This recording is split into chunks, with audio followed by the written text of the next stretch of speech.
what's everybody's stance? Open carry or concealed carry? My stance is I would rather concealed carry. I don't like open carry, and then I'll throw some reasons out there later. But what do you think, Tuna? I mean, I 100% concealed carry. And there, like I said, it's concealed carry for me, but I do have some comments about open carry, pros and cons. But I lean toward concealed carry for the everyday average Joe. What do you think, AG? Average Joe. I like both. I like to open carry quite often, actually. And I like concealed carry as well. It always just depends on the situation, but I like to open carry. But again, I do live in a small town. Yeah, that's something different too. Like little towns is where you live at. I think everybody knows everybody. Well. Nobody's going to be like, "Oh my God, there's a guy with a gun." Yeah, yeah. I think that's the biggest thing for me. Like, when I've been out and I've seen people open carry before, and which you can. There's no law against it here, at least. You can open carry, but the problem is when you do it, everybody's looking at you.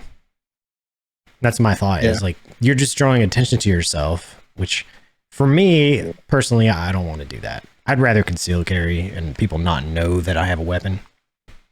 Plus, you got that element of surprise. But there is a little bit of a detractor too there when someone sees a sidearm on your hip. You know what I mean? Like there's a little bit of a detractor, but there's also attention, I think. For me, I don't mind it. Look at me. I don't care. Please, go ahead. I wish a motherfucker would. Look and stare at me. Well, it's, it's weird. It doesn't bother me at all. Me personally, I would, like what you say, the attention, you're a target as well. Like if somebody's going to, heaven forbid, mass shooting, they're going to try to shoot the guy that can shoot back first. Right. People are likely to have their back to someone they know or they think is not armed, I would think. Yeah. You'd be good. I would say you'd be like the first target if they saw a sidearm on you and they're trying to do devastating damage to people. Yeah, do something. Well, but there's also a deterrence aspect of it too. Yeah. Look at what all the military branches do, right? One of our biggest points is deterrence. That's what all the cops do. Mm-hmm. Is more of a deterrence. We don't want you to do anything. Right. So, but those guys are also trained on how to, they're trained in if somebody tries to go for their weapon, on how to defend against it. A lot of people my hometown that I see that are open carrying are just some backwoods country bumpkin, that's so used to carrying on his property. And then he's like, oh, I can carry out town now. Like it. So like I said, there's those pros and cons because yes, if, say somebody with nefarious intent walks in somewhere and they see somebody with a gun, they're probably going to think twice.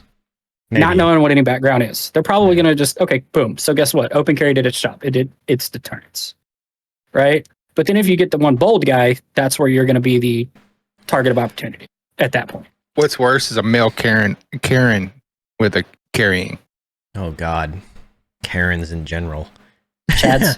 It's the guys that the ones that are easy, quick to draw. They carry, but they're probably quicker to shoot themselves in the leg than fucking actually draw a weapon, use it effectively and efficiently. Right. Do we need to pull up Kyle? that? Yeah, Kyle's. Do we need to pull up that? Did he shot himself? Yeah. Oh, the instructor. I just fucking shot myself. That guy. We can check out some. Didn't he do it in a school at that? No, wasn't it like in a classroom in a school? That's a different video. Yeah. He shot it up in the air, I think. You could go to YouTube and pull up a video of like negligent discharges and it'll just give you a whole fucking reel of them, dude. Mm-hmm. Yeah, there was the instructor that did it and he shot him, he grazed his leg. And then there was the one guy that did try to draw and shot himself in the leg. I just fucking shot myself. He's wearing a cowboy hat too. Yeah. But mom said it. Mom said it. Just because you open carry doesn't mean you know how to use it properly. And that's 100% true. I would say far more people are less skilled at using a firearm than they perhaps think that they are. If they don't, if they don't practice on the regular and learn properly the first time and continue working on that skill, like you lose it, you know? You lose the skill if you don't continue to do it. Yeah. Well, that was like my mom whenever we got her into concealed carry. I was like, all right, let's go. Yeah. And she, you know, she pulls it out, she loads it, and I said, no, put that shit in your purse. She goes, what do you mean? I was like, every day, how are you carrying it? She goes, in my purse. I said, all right, cool. You need to work on drawing it out of your purse. Yep. And actively engaging a target. I said, because that's the realism. I was like, just pointing and shooting ain't gonna do shit for you. No, you gotta draw from concealment. Yep.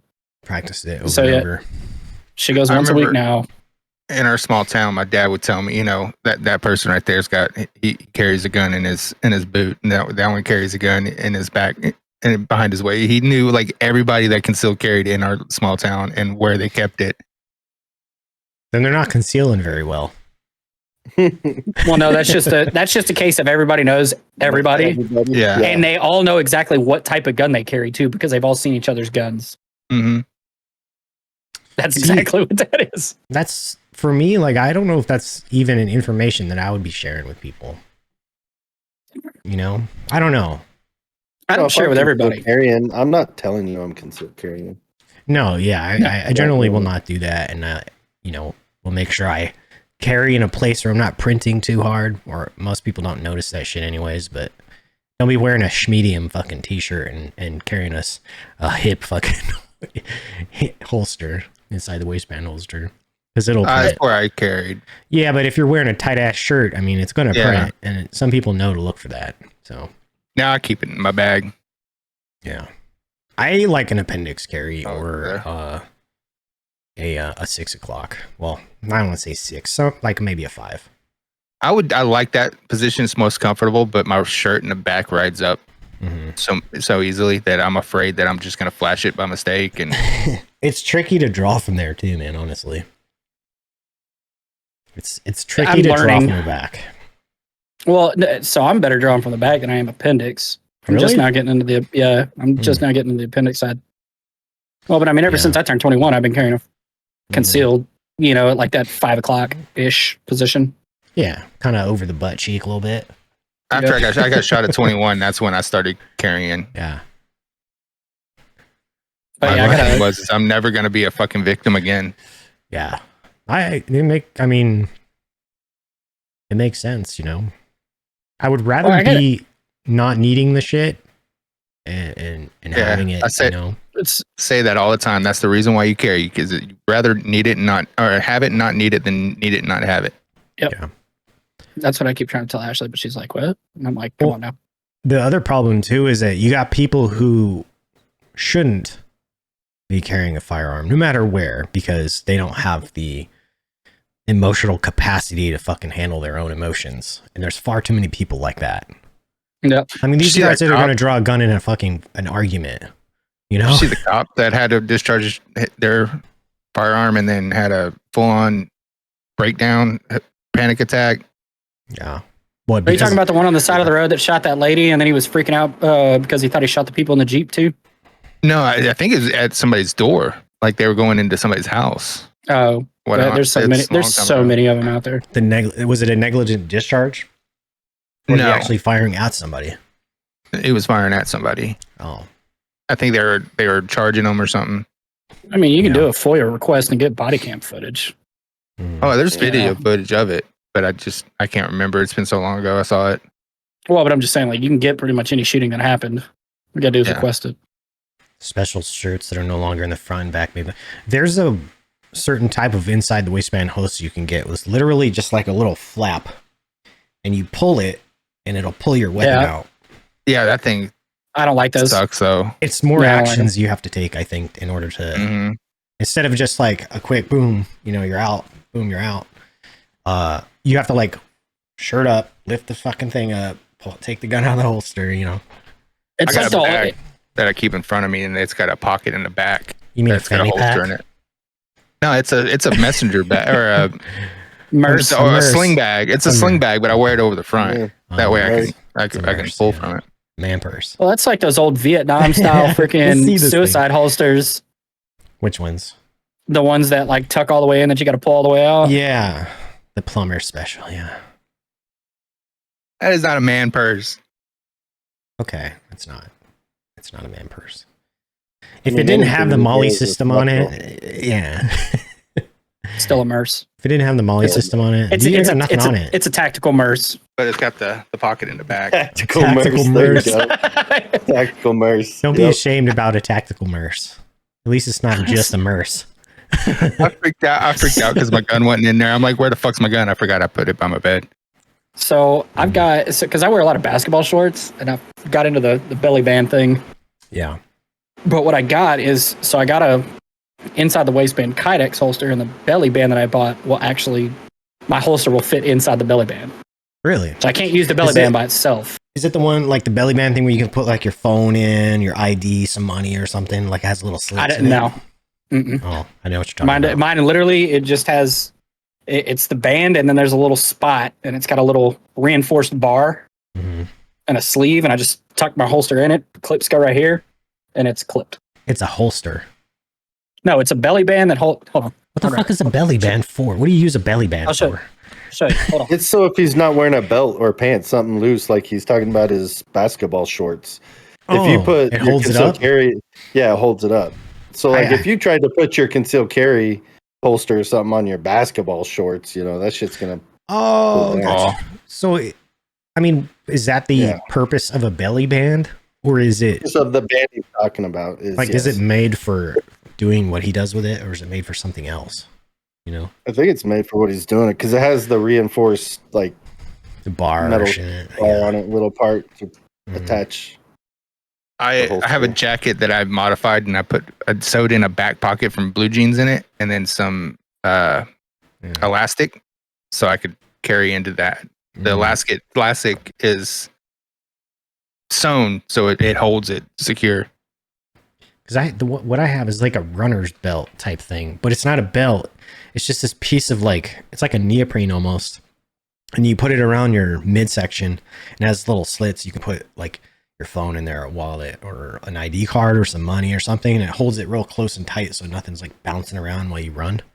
But you can also I know what you're talking put it about. over the top of your like basketball shorts to where they don't like fall off your ass or something. Yeah. So I wasn't sure what. That's what I thought like a belly band was. Is it like Spanx? Is that what you're talking about? Here. All right, let's take a look at this. It's not a belly band, it's a girdle.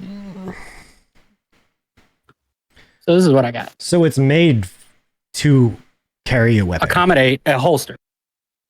Yeah, the band. What I'm saying is the band. The purpose of that band is to put a holster in it or a mag. Yeah.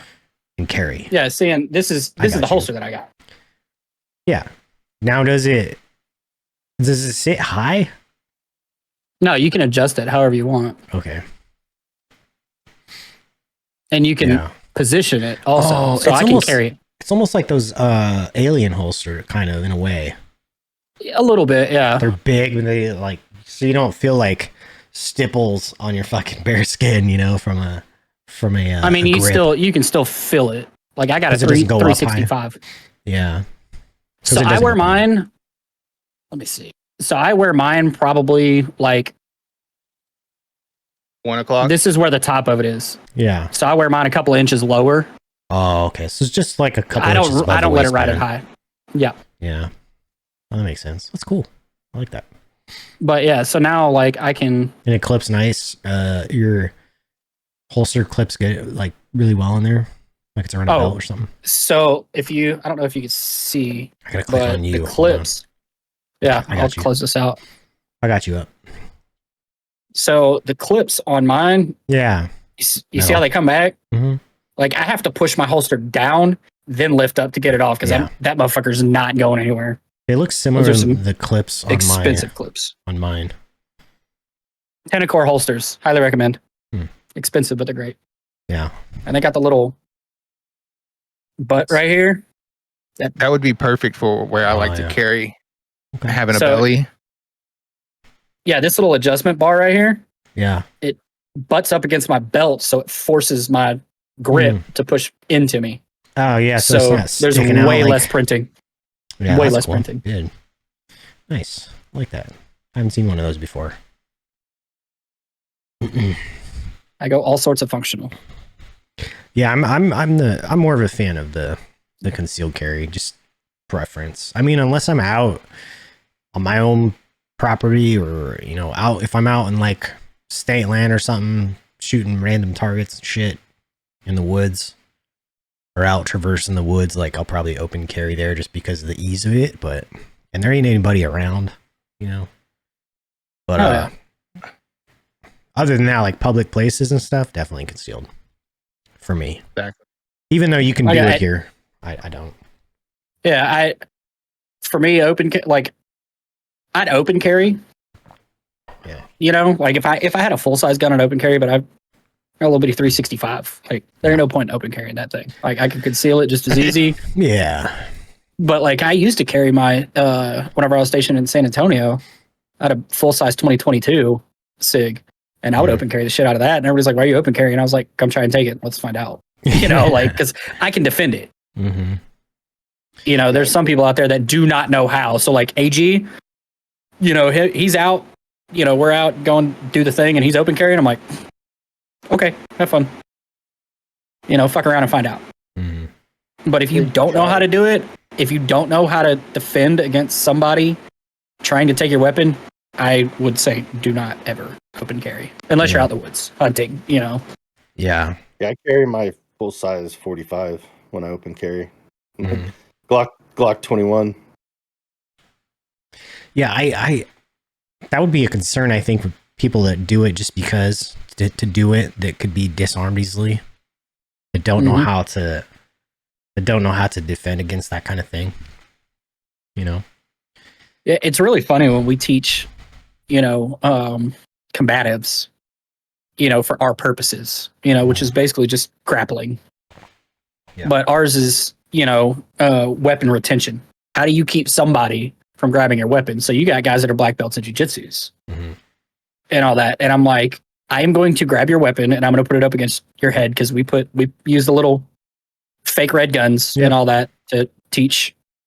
And I'm like, I will have this thing out and I will go bang and it will be up against your body somewhere and you will be dead, even though you're a black belt in jujitsu. Because they all forget that. Yeah. Because it's a whole different mindset. It's all about the retention. Do not let them get it. Mm-hmm. You know, and if you roll over on top of your holster when you're open carrying, you're probably going to break a couple of knuckles if you do it right. And that's the greatest thing to do. And that's what we teach. Yeah. And if nobody does that, then yeah. I know the Army does it like crazy.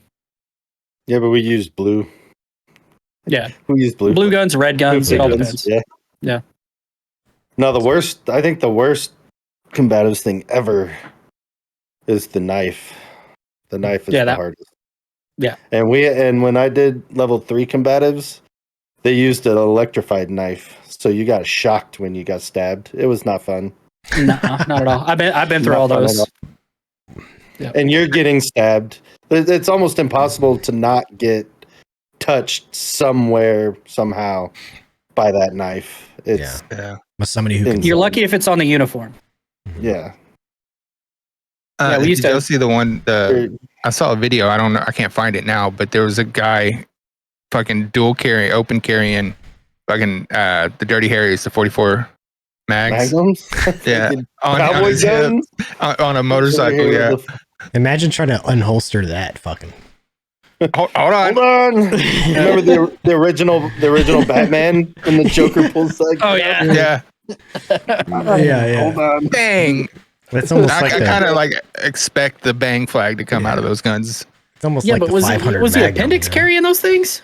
Yeah, Eddie's just still on the side. You're like side carrying them like cowboys. Sides. Yeah. Okay. You just have to rotate them out. You just like that. That's when you just. I would look at somebody like that and be like, I'm leaving. Like I would legit leave where they are at. Because that's just dumb. Like that's just dumb. Then come to find out, he holds like the world record for speed shooting with dual holster. You know.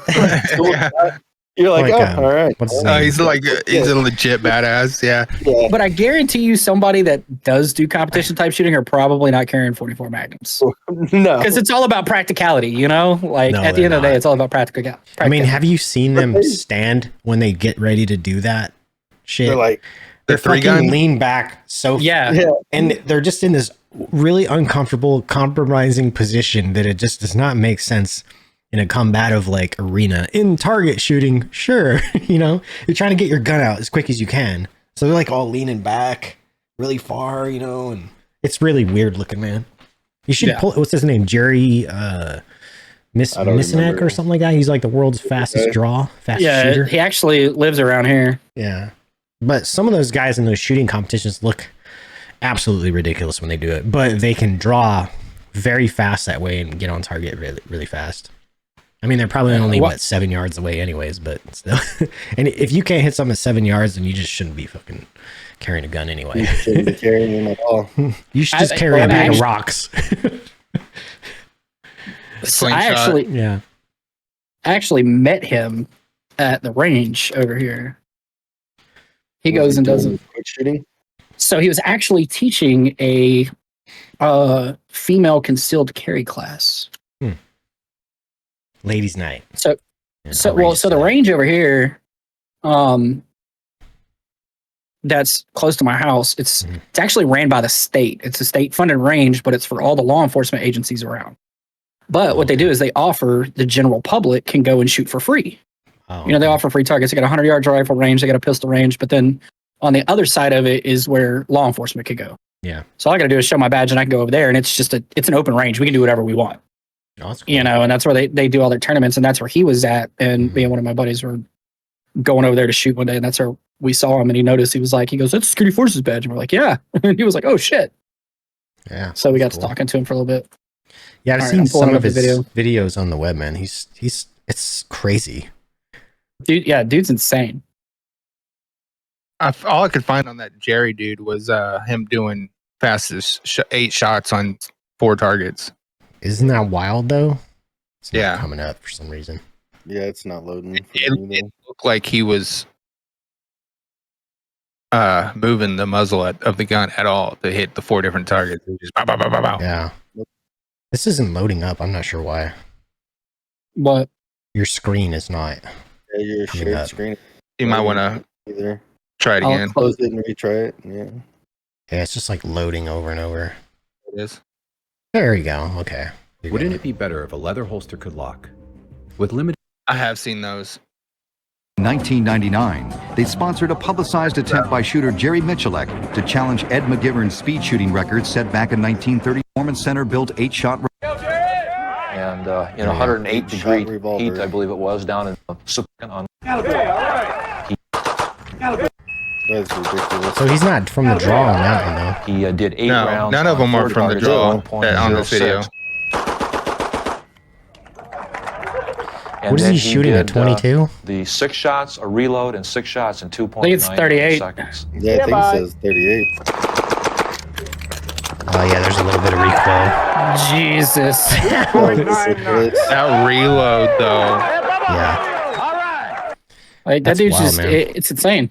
I have a speed loader for mine, but you have to put it in and twist it so it unlocks all the bullets. He just threw that shit right in. In the 90s, you could afford to do that. You can't afford to do it anymore. It costs you too much money in ammo. Yeah. Even to practice. Look at that. I've done that. It sure beats working for a living. I've shoulder fired a Barrett standing. Yeah.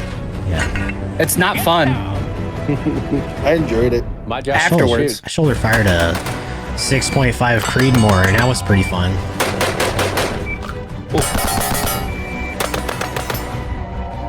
How does that old man not have arthritis in the wrists?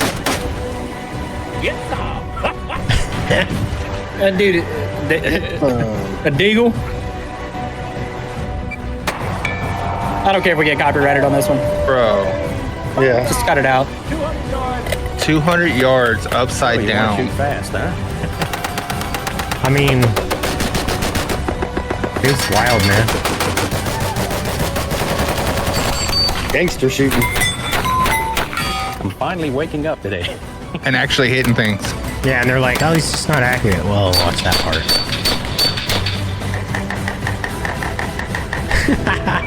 He's got the braces on. Yeah, wrist braces. Okay, that dude is the living Rambo. But his grouping still is just insane. Yeah.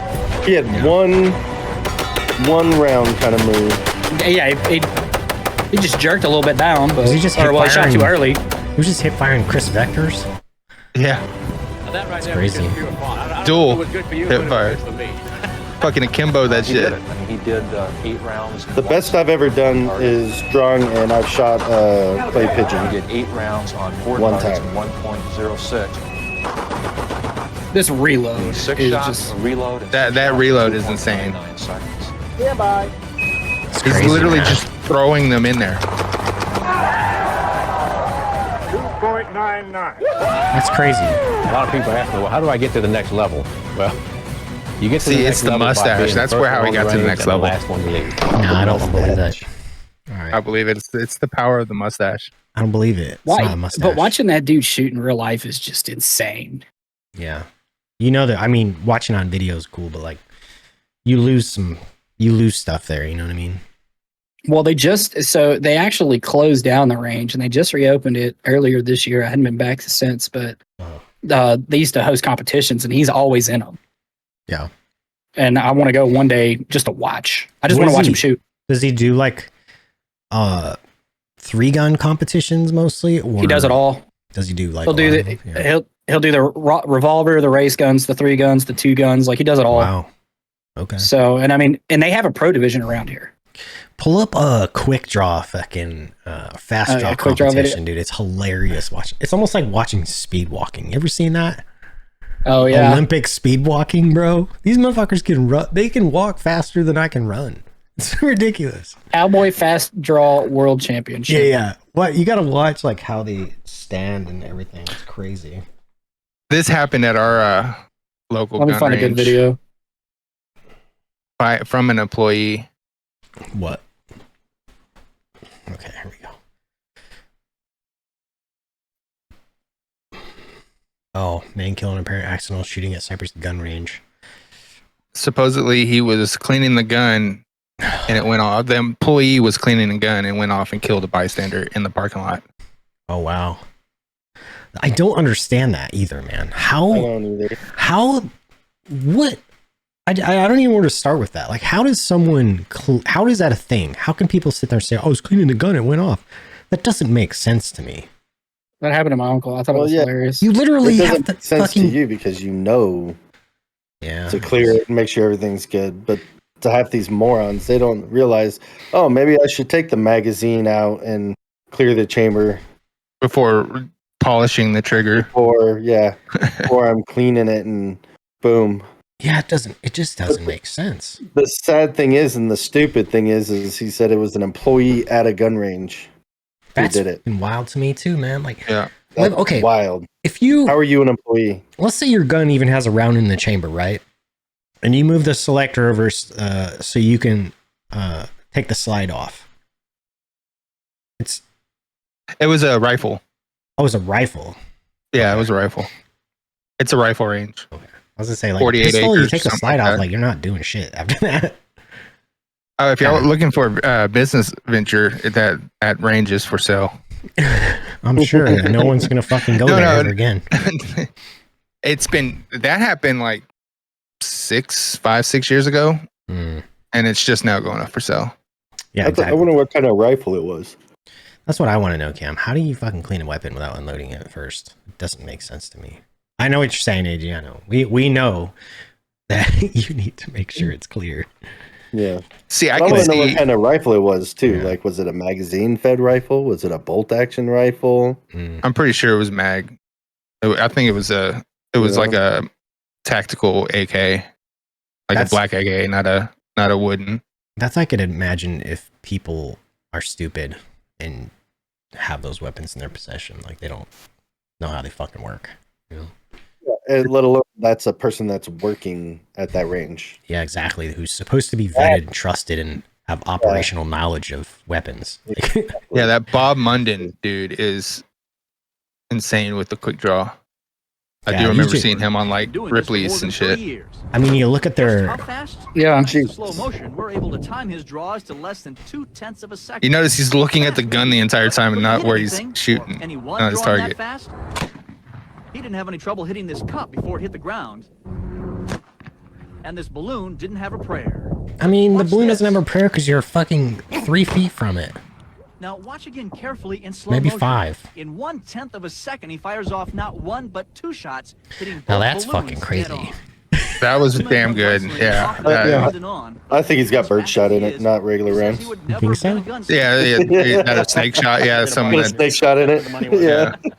Guys, It's possible. Make- Very You possible. bet there wouldn't have been too many He could But they're probably do stance, it, but just though. not I'm every not gonna time. lie, He's dude, though, probably look- put bird shot or snake shot in it just for When the he cameras.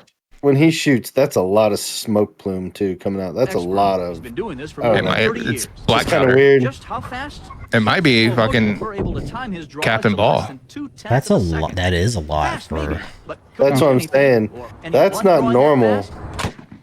He didn't have Like a that hit didn't his have a cup before lot. it hit the Well, ground. yeah. You slow did. it down, You you just can see it. and That then has look a at lot that. of smoke. Look at that. man. Look at that smoke. Watch this. There's no way. Oh, wait, did you see it? Go back to the last one. Yeah, I know what you're talking about. Did you see it come out? The fucking the plastic. It's in there right after that second shot. I think you'll see it fly out. But watch Yeah. this. See, that's weird. It's almost like there was a wad in it. That's what I'm Yeah. saying. Like snake shot, dude. It's like, Yeah. because dude, that plume, that's yeah. You can see it. Look right If here. not, Right then there, that's dude. the shot. Yeah, look, watch. But watch this.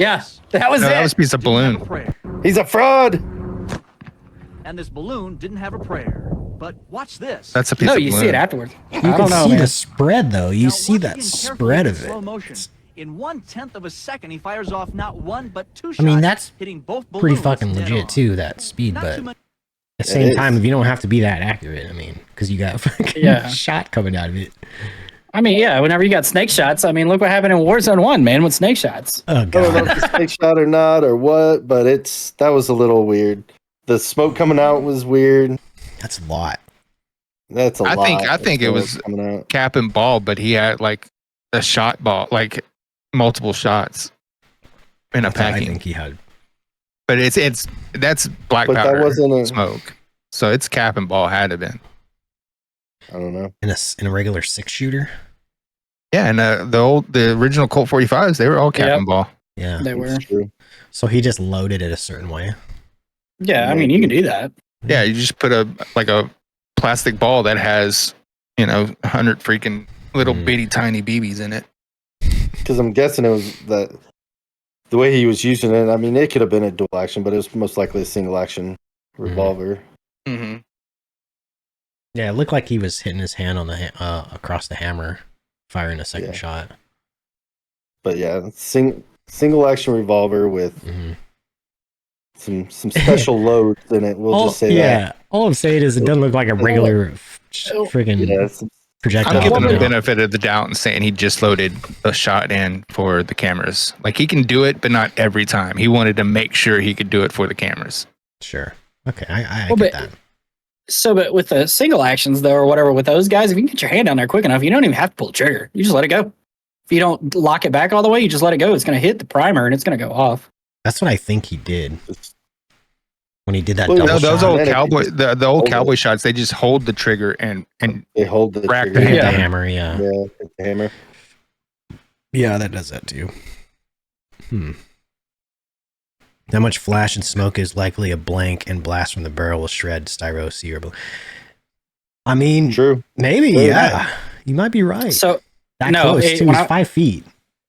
Well, when I was an bl- instructor, Go ahead. when I was an instructor, we used blanks all the time, and we had the BFAs on them. But whenever we'd see a freaking rattlesnake or some shit, I'd grab one of our guys' rifles, take the BFA off of it, and the Mhm. pressure coming out the barrel would blow a snake's head off.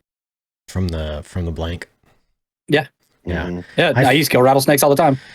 We fired a modified slug out of a 20 gauge that you could fit like a 5.56 round in it blank just to fucking shoot, just to expend it, you know. It was like a little slug you could slide in the chamber and it would lock a 5.56 round in it. You can just shoot blanks out of it. It'd shoot a fireball out there and it's really cool. So I think yeah, you might- Russ, I maybe mean, a it's thing, 100% right. Yeah, that might be true for sure. Yeah. I don't know. you could buy 22 blanks because that's what you like. Hilti guns, the shoot nails into concrete. Mm-hmm. That's what they use. Yeah, So yeah. 22 blanks to shoot them off. Yeah. That's wild, man. And discovered the what's mystery. even more It's wild just is like- I got in high school. I got sent to the store to buy those and to use the Hilti gun to build our little room in the lofts of the theater in high school. That was back when we could go to the store with, and it said, I need to buy my mom a pack of Marlboro Reds and this bottle of fucking schnapps or whatever, and they would sell it to you, and you're like 12. Yeah. There you go. Tell your mom I said hi. Like, what the I mean, fuck? we used to. Yeah, We wasn't schnapps for me, but it was. Yeah. My Vodka. mom would want a Diet Pepsi and a pack of Marlboro Light 100s. Yep. Marlboro Light 100. She'll give you See, a my 5. mom- Go get it. Yep. See, my And a mom would be note. like, yeah, that it was always the note for me because of the place right by the house. Nope. But it was the Virginia Slim Super Slim menthols. Oh, the vagina Fucking slimes. tiny little mother, little fucking tiny ass. Those I used to motherfuckers call pack them- a punch though, man. call Holy them- shit! I called them vagina slimes. My mom managed the neighborhood convenience store when I was a kid, so we'd go up there and Dad wants some beer. Yeah. It's for me and my friends. Yep. Yeah, they'd sell it to me all the time. Yeah, They- you could do that in the early 90s. Yeah. Do they still make the Budweiser party ball? Do you remember those? It was a big plastic ball that came 3.5 or 3 gallons in a cardboard box. You could buy the little $5 pump, like the keg pump. You ever seen them things? That's what we used to buy. It's like a little but I pony don't- keg almost. The beer I ball? don't think they have them anymore. Yeah, it was a beer ball. We called it a party ball, is what we called it. The Budweiser. I don't think you can buy it anymore. I don't think you can. Are you talking about this thing? This was 90s, and it came in a cardboard box. Yeah, but they were big, like 3 gallons. That's what it looks like inside the box. Yeah. Just a ball. It was a little So keg. like this. Yeah, that was it, dude. It was a little keg. You just pack some ice around that shit, put a little $5 pump on it, fucking you're good to go. You know, they fit perfect in a back seat, and you could put a seatbelt around that shit, dude. I could see I've seen the small Heineken kegs, like little pony kegs, but The fridge keg, I've yeah. There you go. seen- Yeah, these are the shits that we used to get, man. It's like 3 gallons of beer or something. You can get the Rockies. Oh, you can get the Coors one right now? Nice. It was like little mini kegs. They're really cool. If you don't have the space, you can get a mini keg. Chain. I mean, we used to before school during duck season.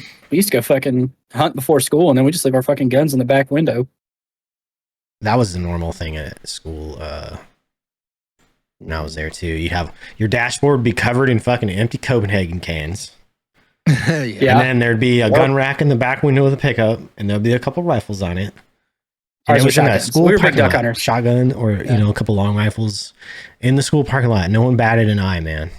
Never. That was it pre or post Columbine though? Because it got a little bit more stricter after Columbine. Ours is When was post. Columbine? Was it early 90s?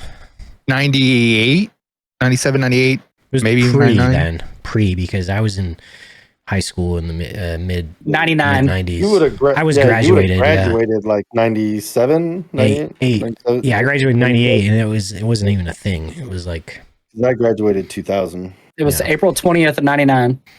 I graduated so after. 2003. So it was kind of crazy that it was post Columbine. They're sending me to go get 22 blanks and use it unsupervised. they're Well, just but I mean, I blanks. graduated. Yeah. I graduated 05, Yeah, but- so I was driving, 02-ish. So, I mean, the school I went to Tobacco was takes it was a it. junior and senior high school, and there's only 200 people in it. So it was 7 through 12. It was See, we had really small. almost 900 in my Yeah. graduating class. We had we Oh, in were your a 5A class? school. Oh shit! Yeah. Your graduating my class? class was like 24, bro. Yeah, No. same. It Same was here. Tiny. My class was like 20, 24 people, Yeah. 20 people. The school had like 200 in it total or some shit. Yeah. Well, but our principal or whatever, there'd be times we'd be walking through the hall or whatever, and he'd look at me and be like, Garrett, come here. And I'm like, fuck. Yeah. And be like, I know you got the dip. Let me have some. I ran out. I'll get you back on lunch. And then, after lunch, I'd be walking through the halls and he'd come and shake my hand and I'd have a whole can of dip. You Yeah. know? Most of my Yeah. science teacher, history, all them guys dipped in class. They didn't give a shit. As long as you weren't spitting, they didn't care. Mm-hmm. Yeah. See, But I mean, that's Rebel knows. I did it, I had a theater teacher that she was against all kind of tobacco, but we would be dipping up in the lofts, building that room, and we were spitting on the floor, and somebody went and told on us. And she goes to the bottom of the stairs. She looks up. I don't care if y'all are chewing sunflower seeds up there, but don't be spitting on the floor. That's messed up, dude. Well, like everybody looks at Beaumont, as a city, but like my high school, like it's a bunch of country bumpkins. Yeah, that go there, even though it's big. Rebel knows all about Beaumont. You got two different ends of it. You got the city end and the country end of it. Yeah. Well, it's kind of like once you get outside of Houston, it's it's hit or miss. You're either going to be like a city school or it's going to be bumpkin. Hey, well, you're either in the burbs or you're in the redneck area. Like, there's really no in between right outside of Houston. And they're in the same school district. Like, it'd be exactly like this school. Oh yeah, that's nothing but rednecks in that school. We don't want to play them in football. No. Yeah, it's hilarious. I would just carry around like a bottle of Coke or Dr. Pepper or something, like a dark, like a dark soda, and you would drink like 3/4 of it, half of it, and you would leave some in the bottom, so you'd spit in it. Yeah, I'd spit it all. I'd spit in my hacky sack and let the rice kind of absorb some of it, and then in between classes, I'd go rinse it out in the bathroom. Ugh, I bet that thing smelled disgusting. Yeah. You ever smell a spit bottle after like a day or two it's been closed up and then you open it back up? Have you ever accidentally drank one? Yes. No. I've never accidentally drank one. I did drink a soda that had a cigarette put out in it once. So my mother-in-law, rest in peace. She used to drink Diet Dr. Pepper. So, and bottles everywhere. Like I could just, in the trash, there's a fresh one right on top, empty. So I'd go grab that for a spitter, and that's what I would use. Well, she wanted me to work on her computer one time. There it is, the spittoon. Spittoon. I would never use the spittoon. Ew. My dad used to use like a personal one when I was a baby. Like a little miniature one? Yeah. I knew a guy who had one. He's keeping it in his truck and spitting it in his truck. It's fitting his cup holder. I'm like, no, dude. Just look over him. That can make sense to me. Nobody's that accurate all the time. No. I don't know. I got it. Well, for me, I was always able to where like the first 5 minutes I would have to just spit like 2-3 times. Then after that, I could gut it. Yeah, most of the time you're just getting all that loose shit out of there. The first couple spits, and then you're good after that. It's most of the. It's just super moist when you first put it in. Yep. I just don't like the discomfort in the throat when you're swallowing it. The peppery. Never. Well, but see, I never did any sort of mint either. Mm-mm. Mine was always straight. Peppery. I like kind of burn. Gold Straight or Redman. I like Copenhagen Long Cut, leafy chews. See, I was Redman makes me spit so much though. Like I love green bag Redman. Oof. Levi Garrett. That's another one I like too. I did leafy Grizzly. That's all I ever did was Grizzly. I didn't start dipping Grizzly till later because Copenhagen just started getting so expensive. Yeah, and Grizzly was a lot cheaper. It's way cheaper, dude. Well, but the Grizzly long cut, was always, way, it's a lot longer than any other one. Because I think Copenhagen long cut is just like snuff, like the old school stuff. Yeah, but have you seen Copenhagen snuff? How fine like that is. That's what my dad did. Was like the fine cut snuff. Yeah. Yep. He does the shit that he can. I could keep it hidden fairly well. Nobody's bothered by it. So that's just come from being 5 years, being on airplanes for a long ass periods at a time, and you're like, fuck. Being a smoker, that's really tough to deal with. So when I got deployed, we had to do the C-130 in, and the Loadmaster saved my uniform that day. Ugh. Because I was dipping, and he said, and he saw me, and he goes, and he grabbed the bottle right out of my hand, and then he comes back, and he was getting everybody ready for descent or whatever. And they're like, "All right, boys, we're doing a combat," and I was like, "Oh fuck!" And then I get done, and the fucking bottle is flat. Oh yeah, and the dude went and the dude literally went and poured it out, rinsed it out, and everything, and said, "Put the cap on as tight as you can." And I was like, "I appreciate you, bro." Yeah, I learned that day. Combat landings were never fun. You got your wife and off cigarettes for 42 years. Yeah, that's 42 far better, I would say, than inhaling actually burnt shit into your lungs. I mean, it's the point of passing combustion. Combustion's where all the carcinogens come from. You can eat a piece of fucking charred meat and get carcinogens from it. You know, it's just bypassing that combustion. It's way better. Well, there's far less additives in those vape juice things too. They're fairly simple of what's in it. As long as you're buying like legit kinds, you're not going to some fucking random corner vape shop who makes their own fucking e-juice shit. And you're over here smoking. You have no fucking clue what it is. So when I was in Japan though, one of the guys, he made his own, because in Japan you can't buy vape juice with nicotine. It is illegal to have nicotine in the juice. So he'd get all of his stuff shipped and he would make his own. But guess what? Out of that juice, I knew exactly what was going in it. If you know the guy, I would say. Well, because I'd go make it too. There's 4 things in it. There's propylene glycol, vegetable glycerin, nicotine, and flavorings. That's the only thing that's in. There's some places that put other things in it. I was gonna say you got in a reputable e-liquid. That's the only 4 things in it. And propylene glycol and vegetable glycerin are all they are the agents that actually causes the vapor.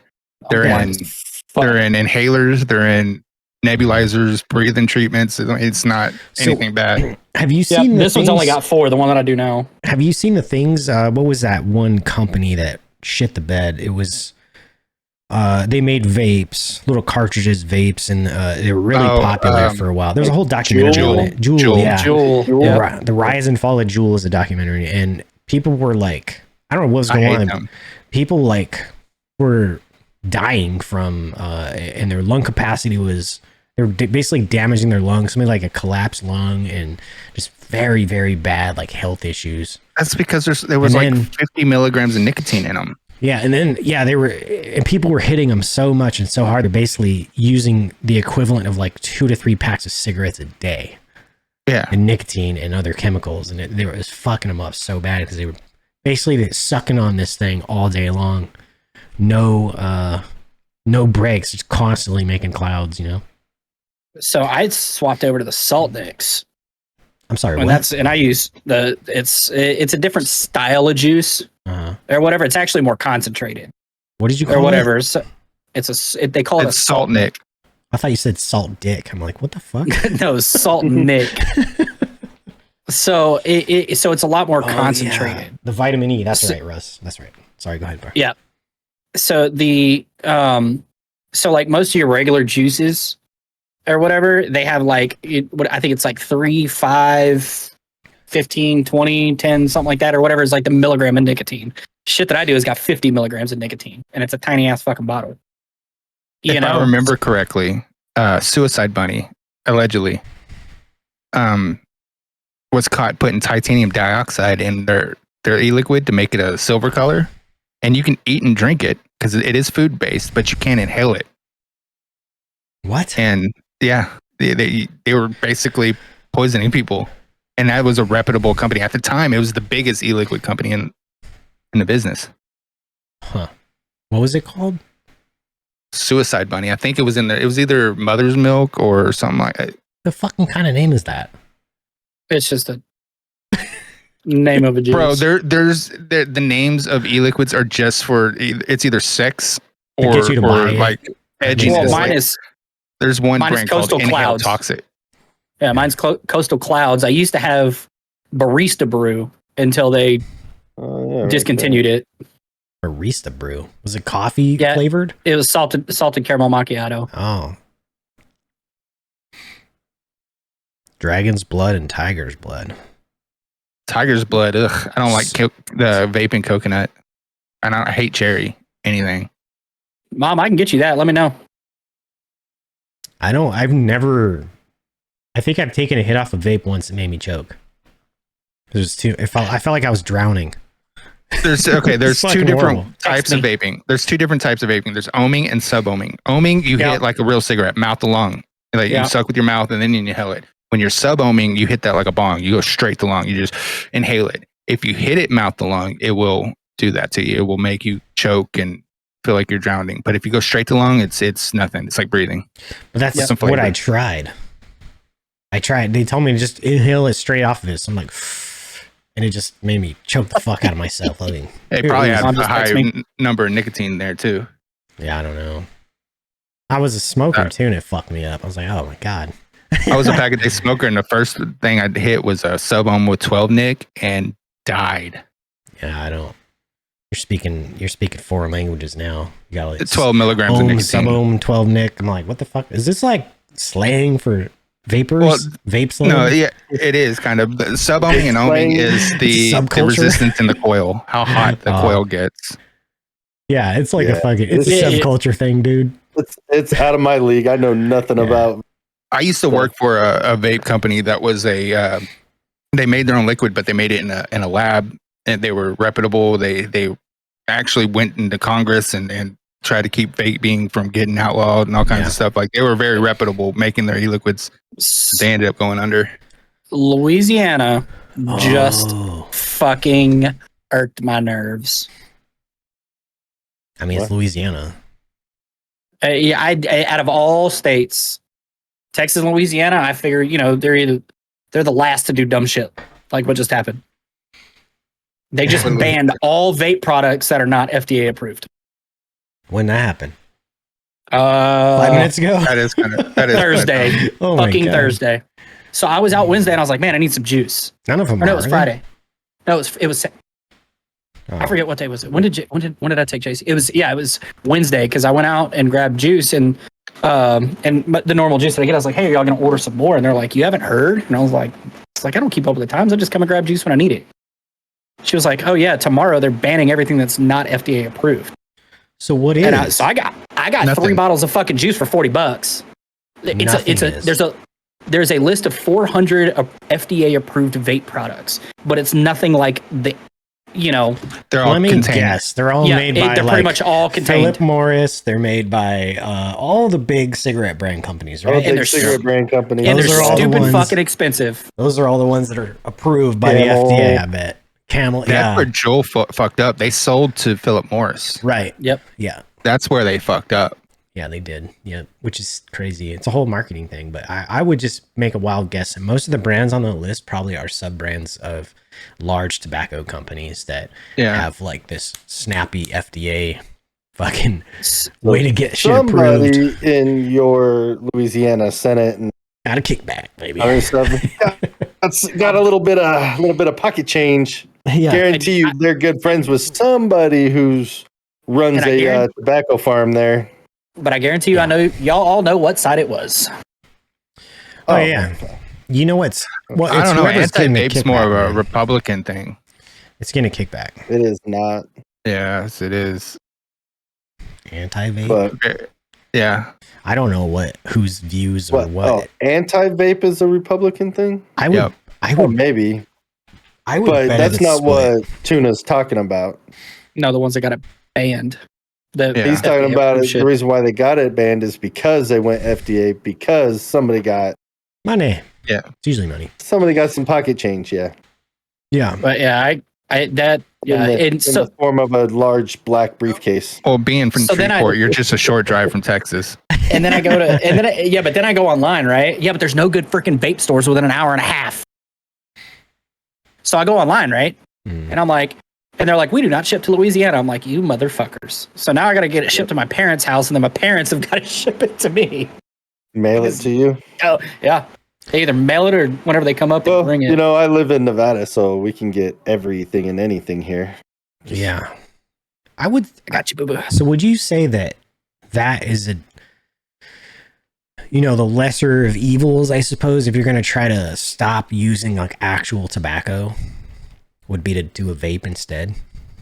A lot of it. So my mom smoked years, and then she got onto the vape thing, and she's down to 0 milligram nicotine. It prolonged my grandma's life for sure. Because I chew, it's not the same thing. It wouldn't satisfy that crave of having chew. Yeah, you would like something in your mouth. Yep, you know it. Although I have had, but they do make.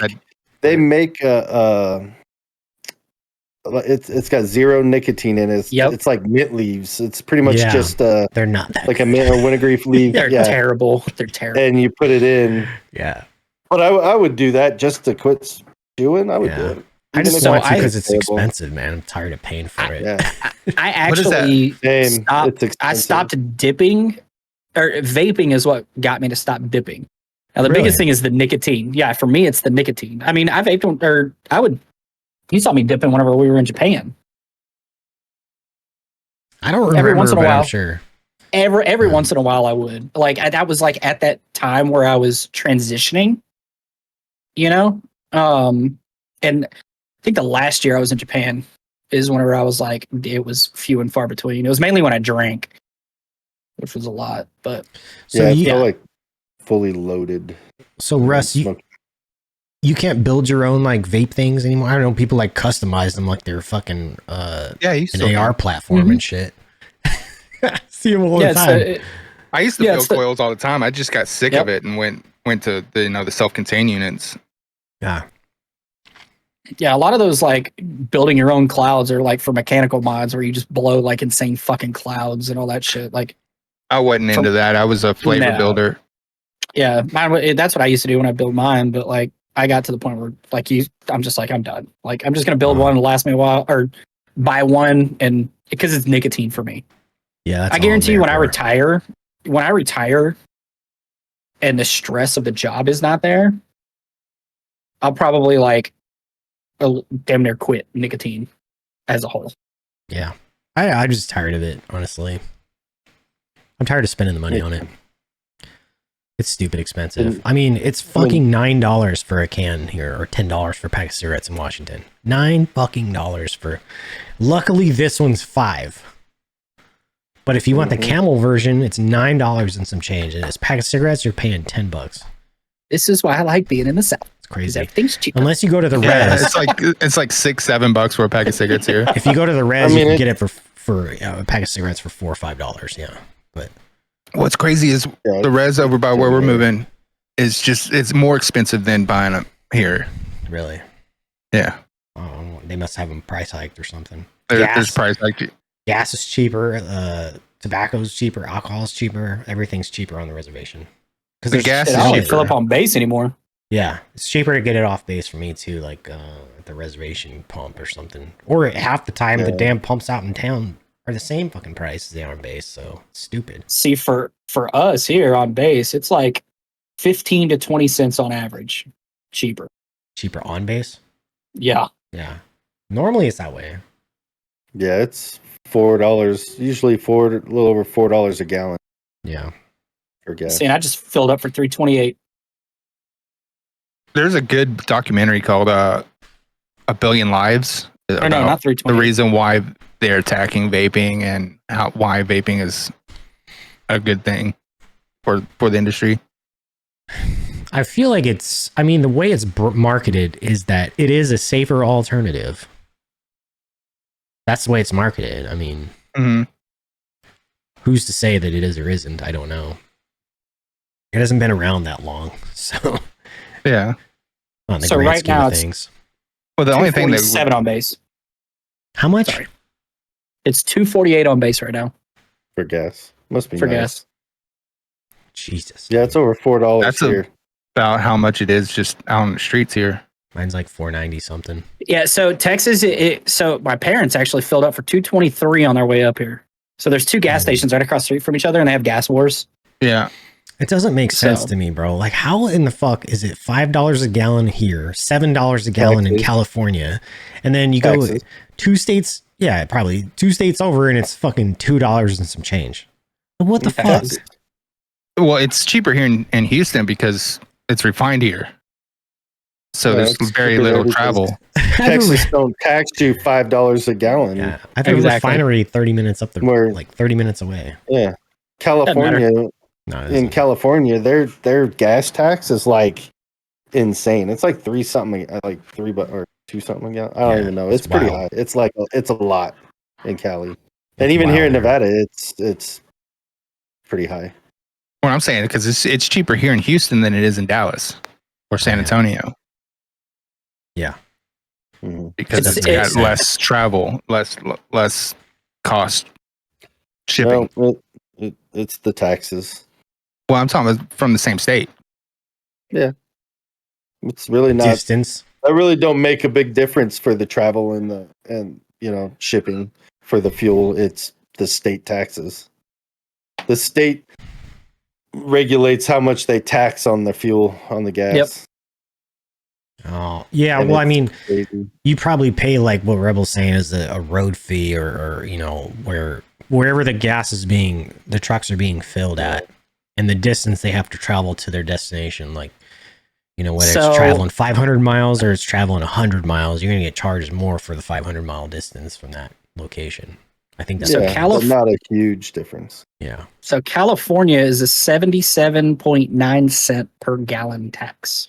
77.9, but that's not including everything else. Yeah, that's just the straight off the top gas tax rates. Right, and then there's a whole bunch of other fucking taxes they smash you with. Washington is 49.4. Mm-hmm. You have French, Jay? What is that like? Right. Oh, so Alaska is only 8.95 cents. Mm-hmm. You could get paid to live in Alaska. I mean, it makes sense. Yeah, 100%. They want people to pay like $50K a year to do it, to live there in certain counties. They get the payment for being a resident of Alaska from the oil. Yeah. Royalties. It's only for in certain places, I think. I don't think it's for everyone. No, it's anybody in that resident in Alaska. It's like the whole state. $50K a year or some shit like that. That's a lot. I thought it was only for certain areas there. I didn't think it was for everything. Yeah, Russ is right. You got the state tax, county, city. Yeah. Yep. Mm-hmm. Everything I'm on an island, so everything they think costs more money because they have to drive over a bridge or take a ferry. Like, I got to drive over a bridge. This is going to take an extra day and cost this much more money. I'm like, what the fuck? Yeah, but after seeing your house, I don't want to hear you bitch. Okay. It says in 2002, just for being a resident of Alaska, simply living there, you got $3,284. A water tax. For what? Where at? For just being a resident of Alaska. Just anywhere. But then there's places where you get more. Yeah. Depending on where it's at. So some cops make an extra $50,000 a year in Alaska just to work. Oh yeah, because they have to fucking fight. Bro, you seen some of the shit that they have to? They have to like get in fucking puddle jumpers and fucking hop. Go to a call. It's just like they got to go 100 miles in a fucking airplane just to go to a call. Yeah, I'm pulling you over for speeding. Yeah, like what Russ said, your local county taxes and everything. That's insane. That's like the registration here in Nevada. Registering your car here in Nevada is insane. Oh, California is close too. Yeah, California. Aren't they talking about taxing you per mile you drive? I don't know. Whether you're gas or electric.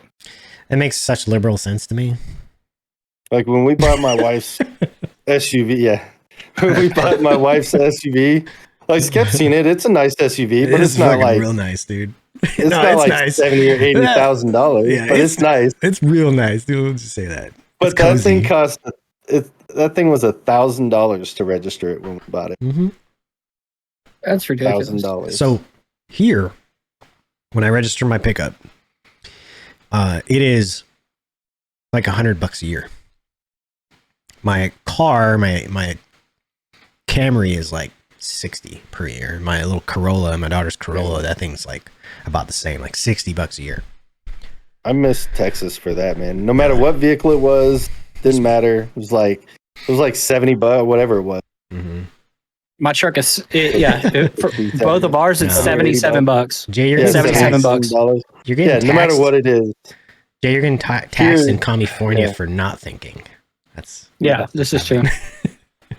No, you get paid to not think in California. No, you get taxed because people don't think. Yeah, it's not reasonable to live here anymore, right? It is not. So, it is very expensive. It's overcrowded. It's a shithole now. You should come through Vegas nowadays. A shithole. That's why. Oh yeah, that I tell you what, I can't wait. And it's very dangerous. It's full of gangs, full of violence. Yeah. It's super bad now.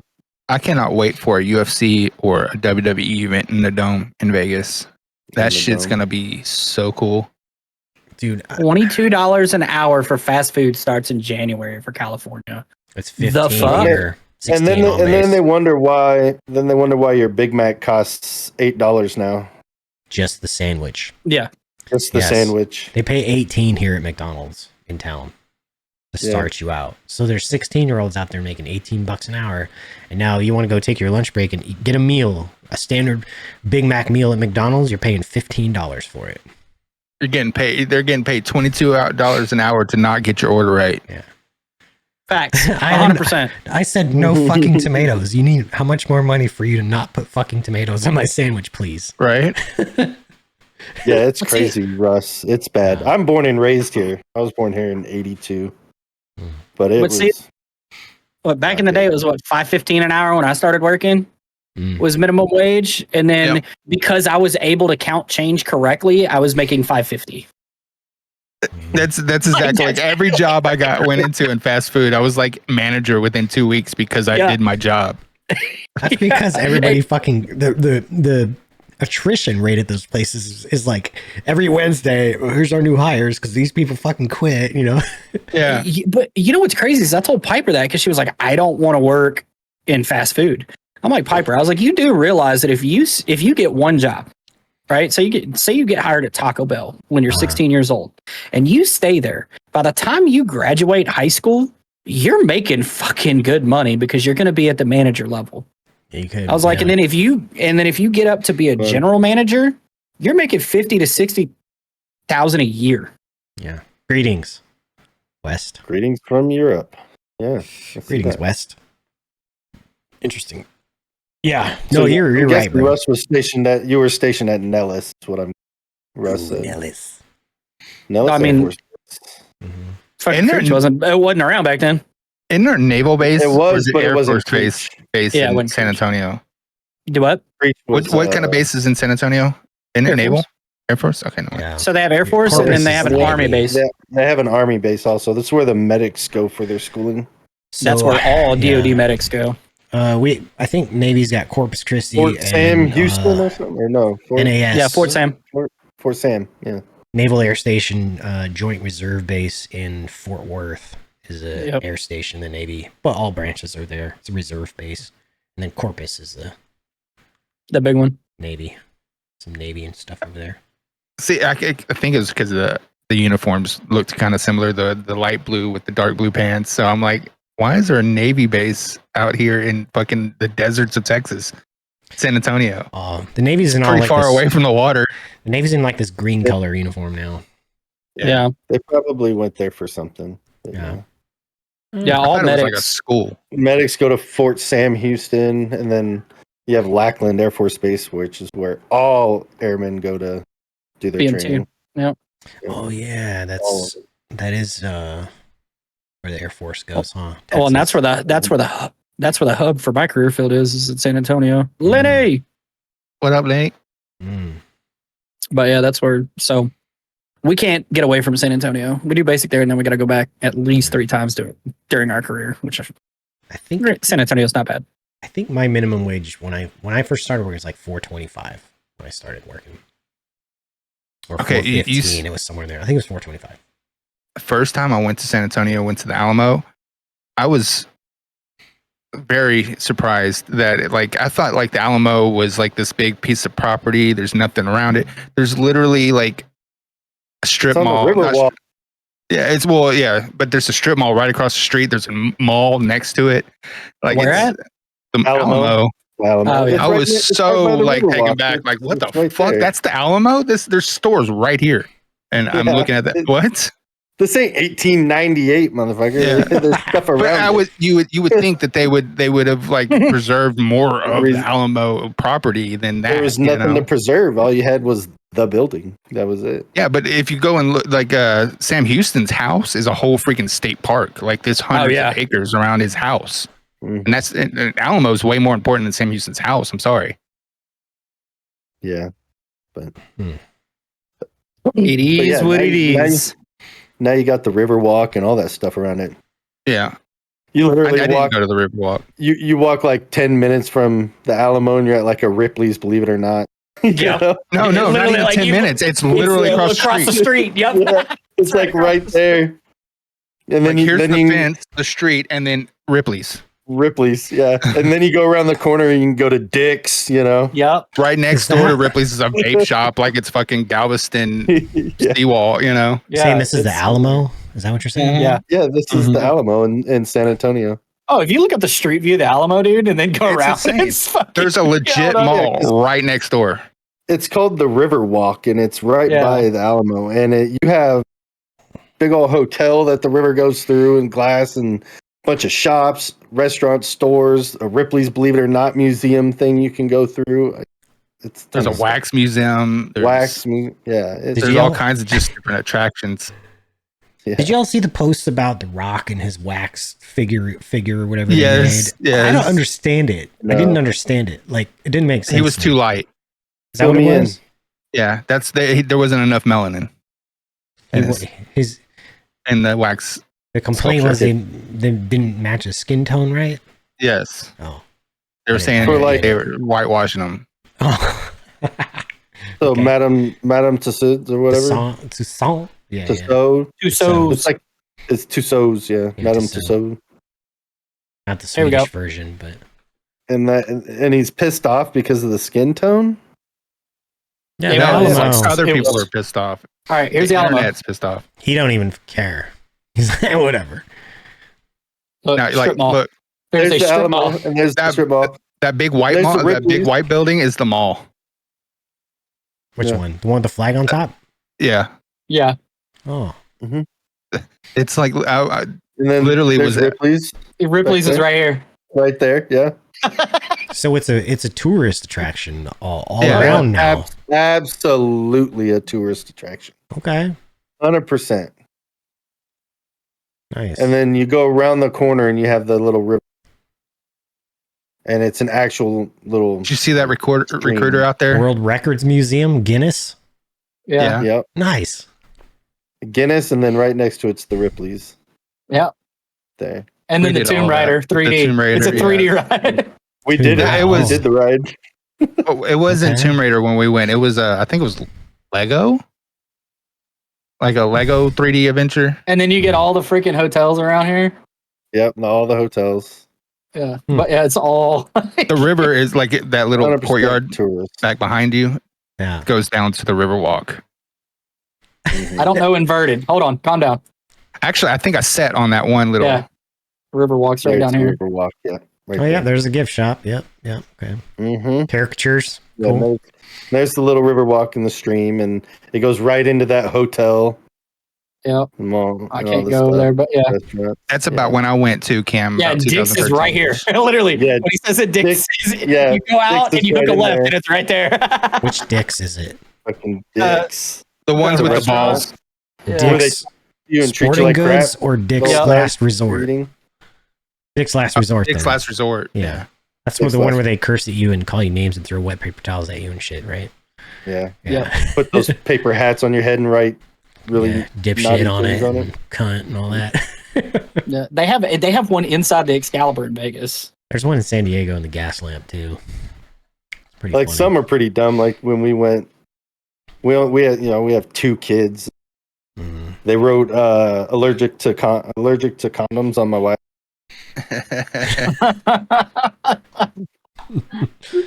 I love it. It's a health condition. Weak pull-out game on you. I'm allergic to latex and lambskin. Damn. Yeah. Oh, sorry, hun.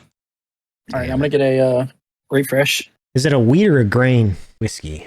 90, 100. This is the one that I got right now. I'm excited to try the others because they have all of them in stock local. That oak and maple. I want something that's 100. I want that green one. What is that? All of them. That brown one. These 3 right here. This is 99.9. Come on. Okay. But yeah, these 3. But I did this one just to try it. It is very, very it's a very flavor experience. Yeah, I know what you mean, but Is it wheat based? Is what he's asking. Right. Honestly, don't know.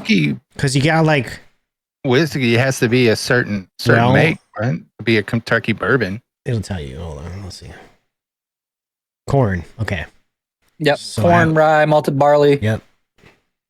So that one's a corn, rye. Okay. I like ryes too. I enjoy this. Your straight corn mash whiskeys. Here's the one that big. Because they make wheat with like where the primary Wheat is wheat. Forward, yeah. Where this is corn, which I would rather have corn. Wheat's good. It's a little sweeter. If you like a little bit of sweetness in your whiskey, like that, just a bit of sweet and like kind of almost like wine barrel type flavor in it. It's pretty good. Like the one I'm drinking right now is called Larceny, and it's a little sweeter. It's a wheat one that base. Dave posted. I don't know if this is any good. Oh, the Decadence. I've had that one before. That one's pretty good, actually.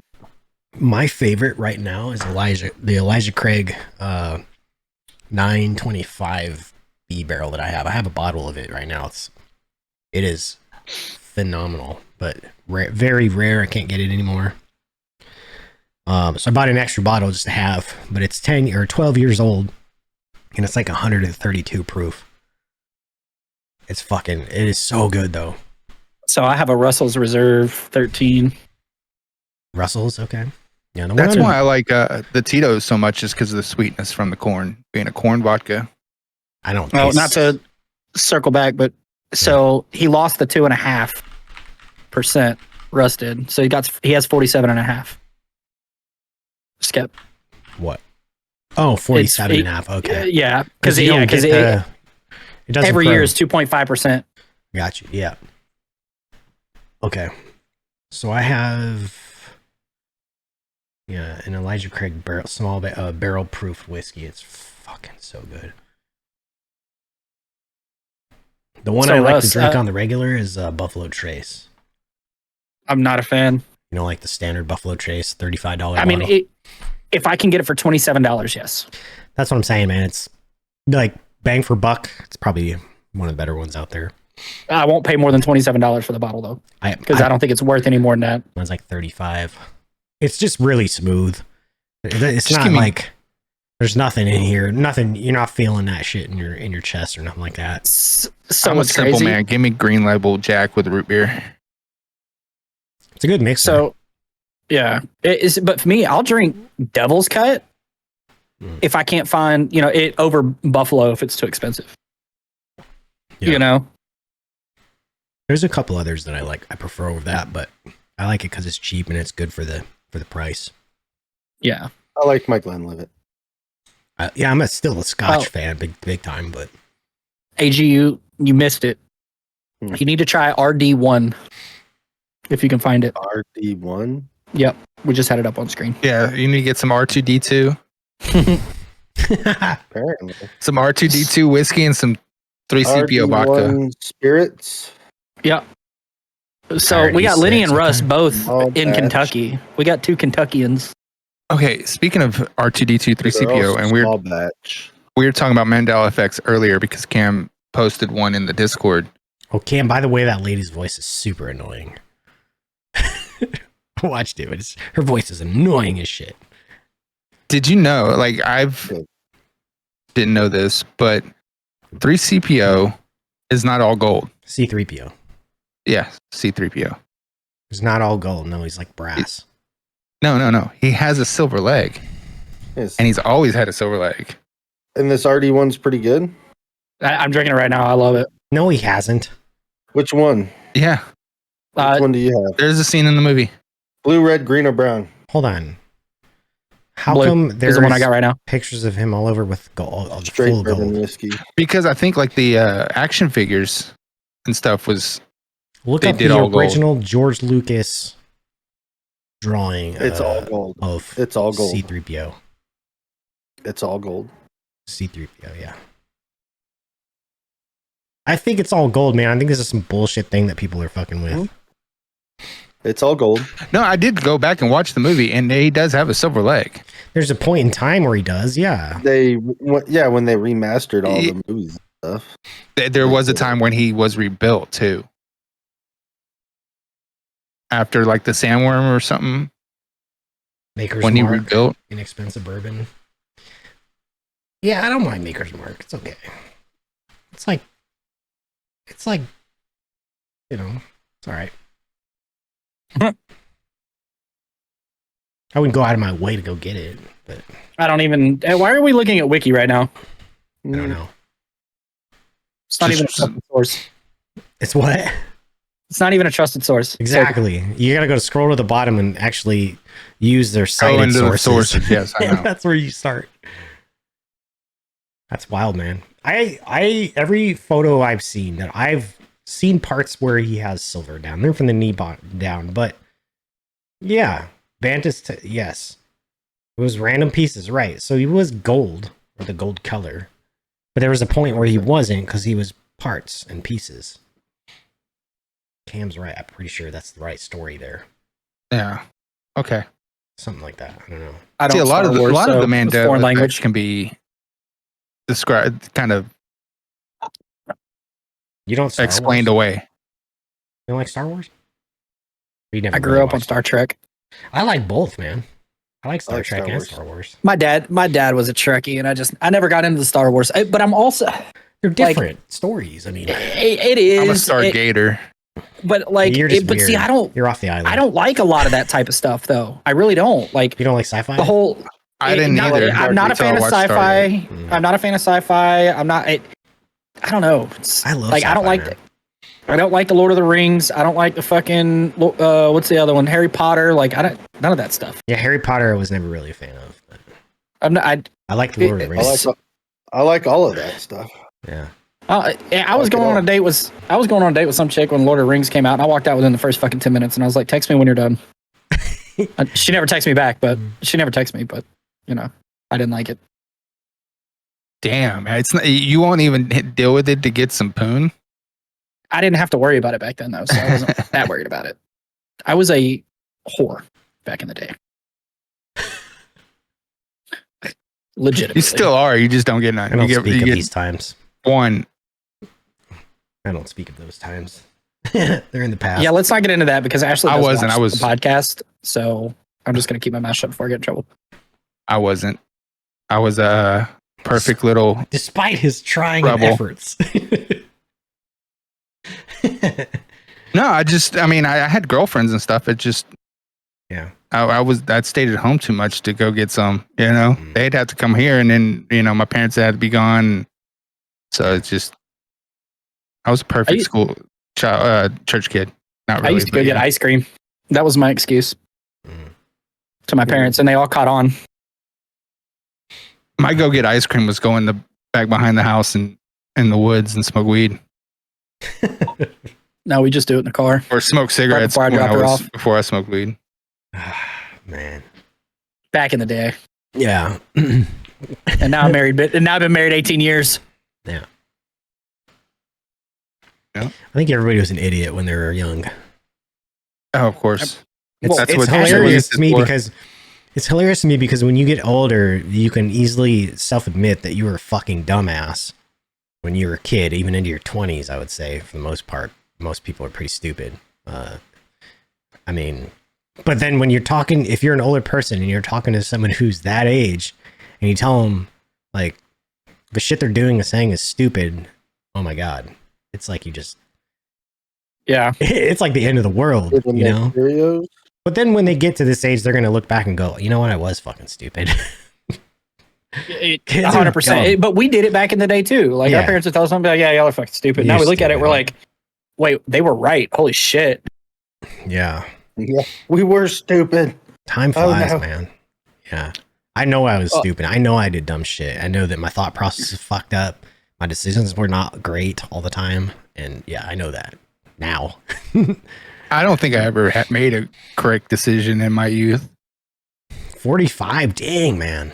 Congrats, man. Well done. Me and Ashley will be there one day. I got married 6 days after I turned 18, and we're still going, and nobody thought we would. Yeah. If you hang around long enough on the podcast, Russ, you will see Ashley. She is normally, well, Our co-host. she's I would say 45% co-host. Yeah. You don't want to miss it when she's on. It's fun. Yeah. Especially when she washes her hair. Yeah. Yeah, Or, and or says, doesn't. Or doesn't, yeah. Doesn't, yeah. Yeah. I didn't get married till I was 23. Okay. Nice. So you're what, That's 17 years now? Almost 18? 18 years, almost. Yeah. 18 and a half. Nice, man. I'll be at 18 months in May. No. 19. No. What's 2005? Mrs. Skepta, are you listening? Yes, please, You Mrs. don't watch Skepta. any Watch of this the same- episode. So You don't you- watch you've any of been my the- content, bro. You've None been of married the same amount as me. 'Cause we got 2005. 2005. I was married prior to that one. Wait, so are you May of? May of 05? 2005, yeah. Okay, so you're at 18 and a half. Okay, it's almost, Yeah, I'm almost. June of 2005. Oh, nice. Yeah, so we got May, June, and July. You were May. He was June. I was July. I got married. Oh, 05. So, Or yeah, no, I got- was June of 05. Wait, hold on. I got married when I was 19, and then that ended fairly quickly. That was when my son was the greatest thing of all that. But yeah. What day in June? When's your anniversary?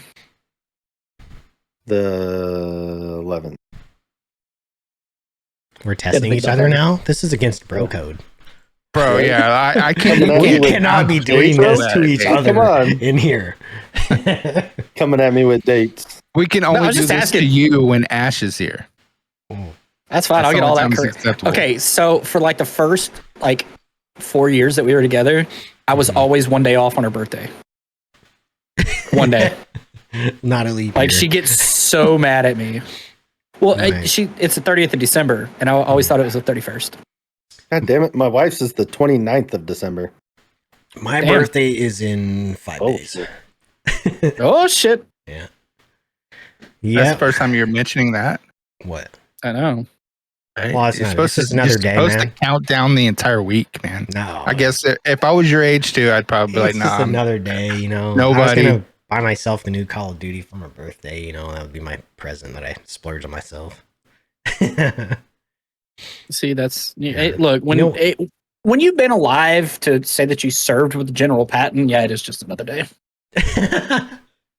Don't do it. Fuck. You know what's crazy is my kids are all born on the same day of the month as me. Both of them. My son and my When I- daughter. When I 24th. was training mixed martial arts, the owner of the gym was a Marine. And I swear to God, Marines worship Patton like he's fucking the second coming of Jesus. They have shrine, like fucking, like, you know, have the Virgin Mary You're feeling shrines. They have patches, General right? Patton, General Patton shrines. Yeah, Well, Lenny, the Warzone will be free. That's what I'm waiting on, honestly. So, Chesty, Lenny, yeah, I'm- Mattis. Lenny, they just did the patch. What was it? Thursday. Mattis patch. I think it was a Thursday patch that they just came out. That's fine. Come on, Mom. You know. But then the patch made the movement better. Like I enjoy playing Call of Duty right now. I actually do. Mm. And the only thing that irks me is whenever you get like when you put me, DB, Cobra, who's the other one, and then Dallas, like real competitive guys, and the score per minute gets up there. It gets a little annoying because you have to sweat. Yeah. But Wait, was I saying Patton because I was meaning No. Mattis? I've been living in his lobbies the past weekend. they're fun, right? They're sweaty all as fuck. weekend I've been living Yeah. in Cobra's lobbies. That doesn't sound But fun you at put- all. No, but you put all of us with Ash, you know, in a lobby, like it's actually fun. It really is. You know, Unless Lenny you got play a my taste lobby. of Scap and I's lobbies in fucking Farlight, though. Yeah. Sweaty Yeah. as fuck, dude. what do you mean? Okay, you're getting on this DLC train, Lenny. This is called remastered nostalgia It is. because It's a DLC. you get the movement. Yeah, they've always added it. They've always had the maps. At least one old map. And in it's every not single because of guide. the map. It's not because of the map. It's because they said we're going to go on a 2-year cycle for new games, and every year we'll will have DLCs. Then they were like, no, never mind. This is going to be a game. It's not going to be and it's a DLC. It literally is a DLC. I'm waiting for Warzone to come out. Really. I'm telling you right now, the movement and everything. So here's the thing: like, we all played the old school CODs. All of us did. We're old enough. They were all fucking clunky as shit. But think about Warzone 1 Rebirth movement. Not as good, but that movement with those old maps. Yeah. So the map awareness that we have from those old maps, like, you fucking dominate. You really do. I think that movement should have been what MW2's movement could have been, because that would have been it went back moving it forward. It went back to clunky COD shit, dude. That's what it went back to. But now they're revamping it. I'm loving it. I really do. Like, I do get mad, but that's Call of Duty. The 2019 COD movement was probably the smoothest, the slickest movement out of all of them. All of them. Yeah. It was I hate to say best, but it was the smoothest and slickest movement out there. So what a lot of people don't understand is slide canceling was a glitch. It was never supposed to be a thing. They just never they never patched it. Mm-hmm. So now you have a version of it. So that's the only real difference. And oh, by the way, there's no B hopping. But like, you slide, and oh, by the way, I can shoot and slide at the same time. And as soon as I come out of my slide, I can shoot. So there's that skill gap. That's where it does it. It just does not reset your attack sprint like slide canceling did in 19. That's like the only difference. Well, that was all timing too. You had to you had to practice timing. That's all it was. But that still doesn't. A movement update doesn't mean it's not a DLC. It's all like they could have put that movement update as just an update to MW2. Is there a single new map in the game?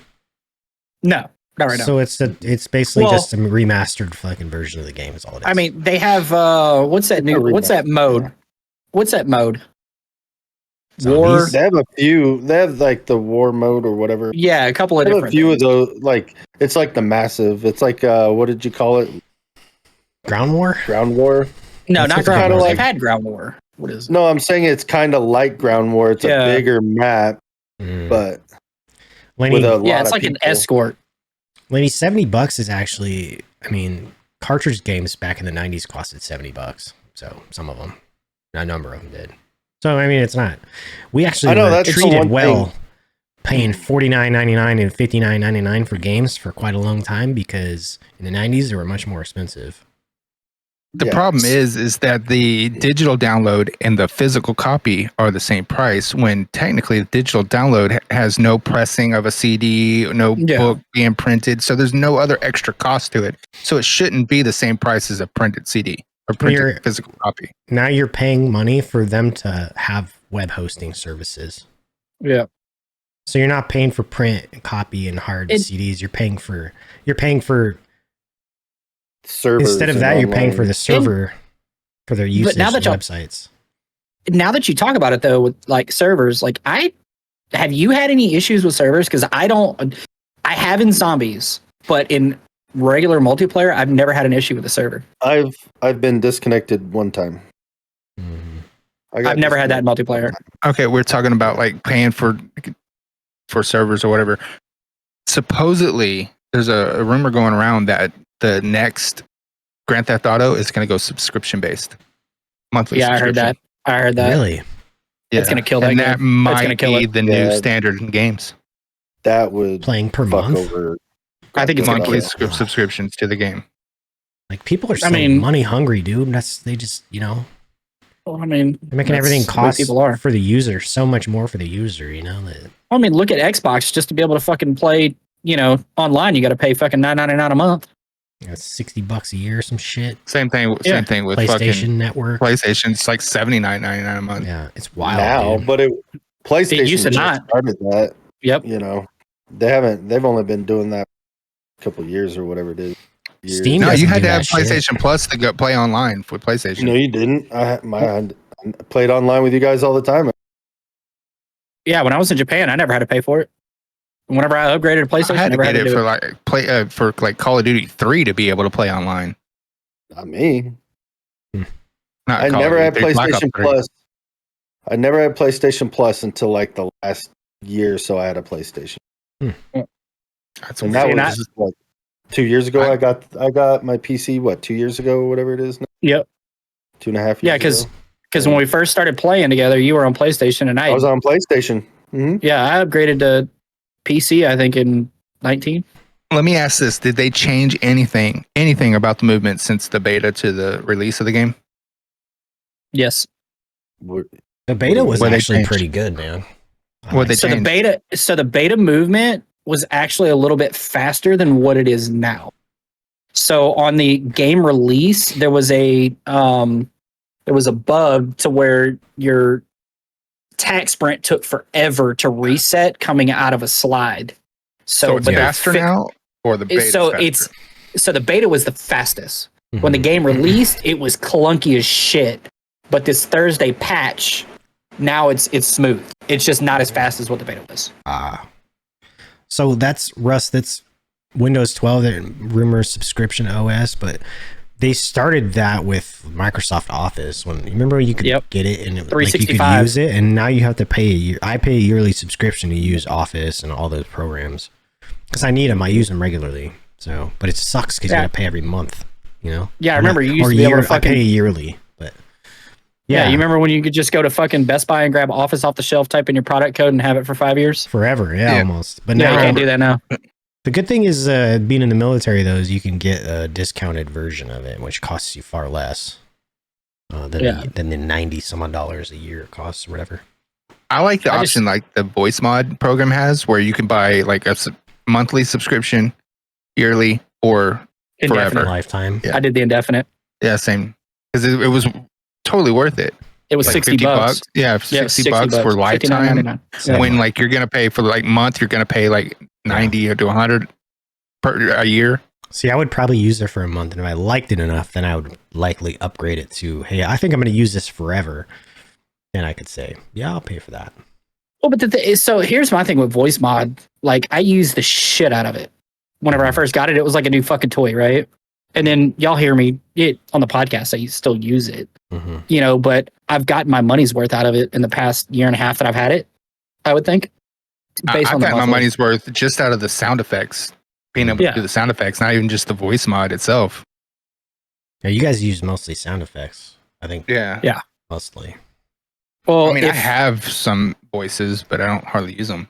Well, as soon as Kit comes out with the, the different things to be able to use, then the voice effects will go. Because when I was on Twitch, people would redeem channel points all the fucking time. Yeah. To change my voice, because it would change it in Discord too. Y'all remember that shit? Because y'all be laughing while we were playing Rebirth. You're like, I can't fucking hear you. What are you talking about? Yeah. Space Ninjas is going to be at crossplay. Well, we'll see when it gets there, Cam. We'll see. They've been talking about forever. She's talking about Warframe.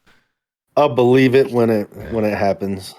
Warframe is like one of those games where, I don't know, I play it in like spurts. I don't know. It's weird. Warframe is Destiny Ninjas. Warframe's been around for a long time, and for a free game, it's very, very good. But like, it's a game you have to be willing to grind. Like, it is a grind game. It's Destiny and Warframe to me are the same game, except for one's a slasher and one's a shooter. That's the only difference. Yeah, Warframe's movement I can see that. Extremely fast comparatively. Yeah. It's like Ninja Gaiden movement. It's so fast, dude. I was going to say, I don't think they're the same. They're quite different on every aspect of the game itself, really. They're like slash shoot movement. They're like, whereas Destiny's a first-person shooter, right? Yeah, so there is some slashing in it as well. There's some swords in there. I'm pretty sure that I played it a few times. There's a sword in Destiny, but not like what it is in Warframe. Warframe way different. The swords in Destiny are like an actual normal sword you have to. In Warframe, you're fucking running and jumping off of walls and spinning and like it's way different. Wild, man. It's way faster. I just want to go back to fucking Blackout, man. I mean, I hated the big map for so long, and I will do anything to have a PC lobby today of big map. give me Alcatraz and drop me in with that pistol. Oh, and for sure. I am murking a fucking lobby. And while I'm in the air, I'm taking the red dot off the pistol, so I'm iron sights 100%. when I hit the ground. Yep. Bro, Ashley's first 20 kill game was with nothing but that fucking pistol. Never forget it. Like, she was dangerous with that thing. Alcatraz was so much fun, man. Have you seen the lobbies nowadays? No. With Alcatraz, it's all fucking like modded and like it's Hackers insane. and shit. Yeah, Oh, dude, it's insane. I stopped playing solo. I was only playing solo's big map because I did not want to move to Warzone. I didn't like the game at first, and nobody else played, so I played solo's big map. And you would get like 15 people wearing the bunny costume, running over a hill, looking at trying to fight 15 teamers and shit. Just right at the drop of Warzone, like as soon as Blackout was done. So hold on, I got a question for Lenny. Okay, Lenny, go. Lenny, I got a question for you, bro. You're telling me that you're not going to come back to Warzone when they release Rebirth? And it is coming. I'm ready. Like, you're not going to come back? Warzone's free. Warzone is free. It's not, the new one's not out yet, right? It's still the old shit. It's not multiplayer. It comes out next month. Warzone multiplayer zombies or campaign. So Warzone comes out next month, and then it's like summer of 24 is when Rebirth comes back. Why the fuck do they wait so long? There will be a new big to make everybody play it. To make everybody play it. It's just like they did with fucking Warzone. Look at what they did. With Warzone. Yeah, they took with Warzone too. Made you play big map until they drop. They made you play Caldera. I want to try the big map when it drops December 4th. Oh yeah, I'll play the big map just to play it. Yeah, absolutely. I don't know if I'm going to stay on it. I've been I'm sure it's not something like any of us will play. Yeah, I've been loving Farlight as well. I like Farlight. I think it's an amazing game for what it is. Dude. And it's a mobile ported game. It's fun as hell. Yeah, bro, I'm telling y'all should have played COD Mobile with me, man. It's the I played it with you once or twice, I think. It's pretty much the same game as Farlight, but Blackout map. Yeah, yeah. I mean, we had some fun playing Fortnite a little bit here and there too. Yeah. Oh yeah, Fortnite's always fun. The no build version, way better. We should have got on and played OG, Matt. Yeah, I did. I played. I heard that the OG map did not cater well for no build. It did not, because it was a little more open. Oh, so you get caught. Mm-hmm. Trying to run 3 miles to the next bush. Yeah, I mean, I did not play OG Fortnite, so I never knew the map. I did. So, and I think that was an advantage. Some people that had never played an OG map, I think, had a little bit of an advantage. Okay. Because it was like, okay, I kind of don't know where I'm going or whatever, but I'm just looking all the fuck over. What's crazy is the OG map they dropped isn't actually the OG map. It's an alternate reality version of that. That map didn't come out till like a year later. The old original didn't have the big crater in the middle. You're breaking up some. Yeah. I was saying the old original OG map, it didn't have any of that, like the crater and stuff in the middle. Yeah, that forest down in the Yeah, that big crater that's filled with forest. Originally, that was actual just map, and then a bomb hit, blew that, and it was just a big open crater, dirt crater. Yeah, and that was later on again. Map. Yeah, when the next season again, it filled in with trees and forest and stuff. So it's actually like 2 maps after the OG map. Well, but that's the thing. Like you could tell, like somebody be trying to catch you when you're out in the open.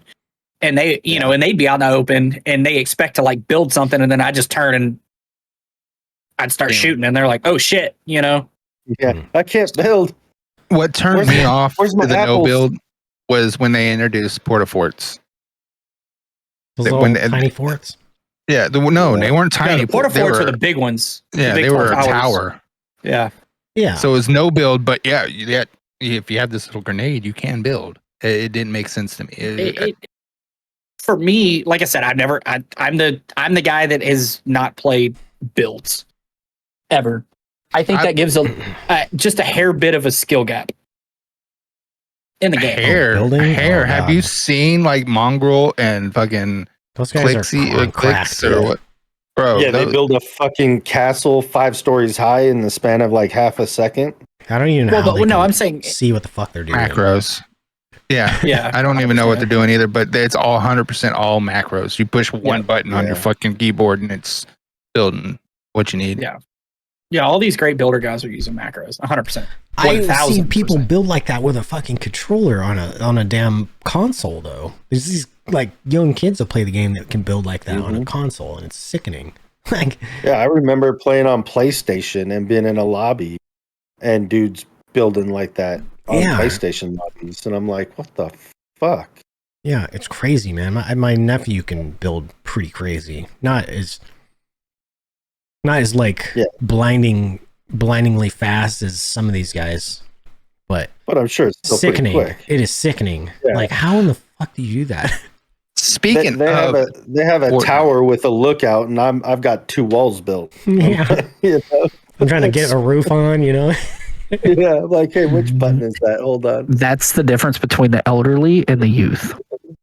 True. Yeah. Speaking of Fortnite and Kick, did y'all see that Tfue just came back and came out of retirement and signed with Kick? Yeah, I saw that. That's actually a decent signing there. I never really watched the Tfue stream ever. No, but I mean, I think Nick Mertz is one of the biggest ones. Yeah, but I'm talking about out of like Aiden and fucking trying to get Neon and Fuzi and all these, like Tfue was a good signing. I've never watched any of them. I've never watched any of those names you just said. I've seen clips of them. I don't watch their streams, but I see clips of them all the time. I have gotten to the point now where I don't really watch too many big streamers, except for the ones that like I followed from before they were big and they haven't changed up. Yeah. You know, once a streamer gets so big, I can't keep up with the chat. I'm done.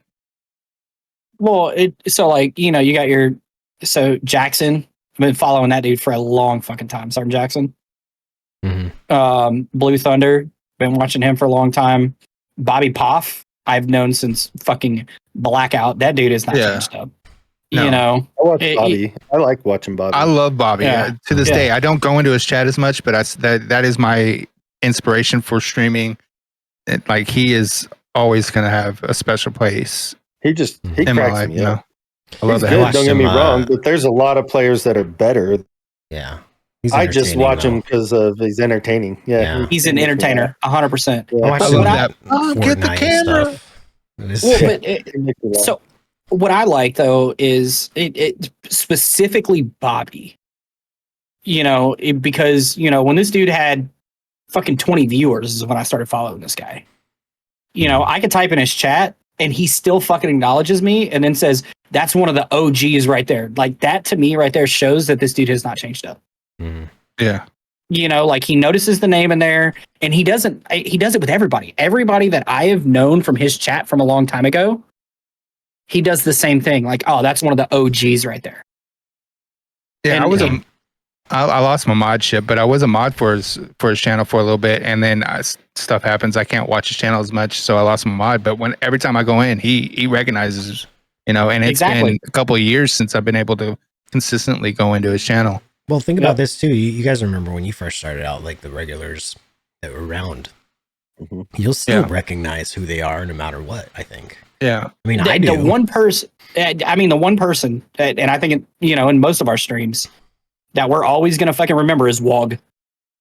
Yeah, well, he's been around for a long, long time too. Wog, OG Wog. You know, fucking. I'll always remember Lenny. I think Lenny will probably always remember me. That's what I'm saying. Like, there's those core people that were around in the start when there was less people and you got to know them better. Yep. Yeah. Exactly. You were able to build little communities off of bigger communities because this us four. We all came from the old Blackout community. We got together. We have our own little community going. Yeah. I mean, how do we all meet? And the people that we know, You know, like AG, you know, with Justin. You know, we all, you know, it was like we all met certain people through our own streams, and now we're all playing with each other at different times, hanging out in each other's chats. Missouri. Good old Missouri. But who's the best looking though? Missouri. Definitely not you. Missouri's here. We need the running purple people. I don't know, man. I've seen some of your selfies you take. He's like, it's not me, guys. There it is. There it is. There's the running purple people eater. I don't know. Yeah, but is that emote better than Jay's? He has a couple others that are effed up. No, the Gluck Gluck J one, because that's not twerking. Wait, is it Jay's that it's that famous picture of a girl that, you know, on one, but it's just her face, the dick is cut out? I don't know, because that's one of the best fucking emotes. One of the best names I've ever seen on any fucking I just drew a blank, but platform was. But who was the girl that come into your chat all the time, Skep? She had good ones. She had good emotes. Oh, on Trovo? On Trovo. It was on Trovo. It was yeah. Oh, God, she changed her name like 3 times. Remember. Yeah, she was from like. I can't remember it. She was from the Europe or something.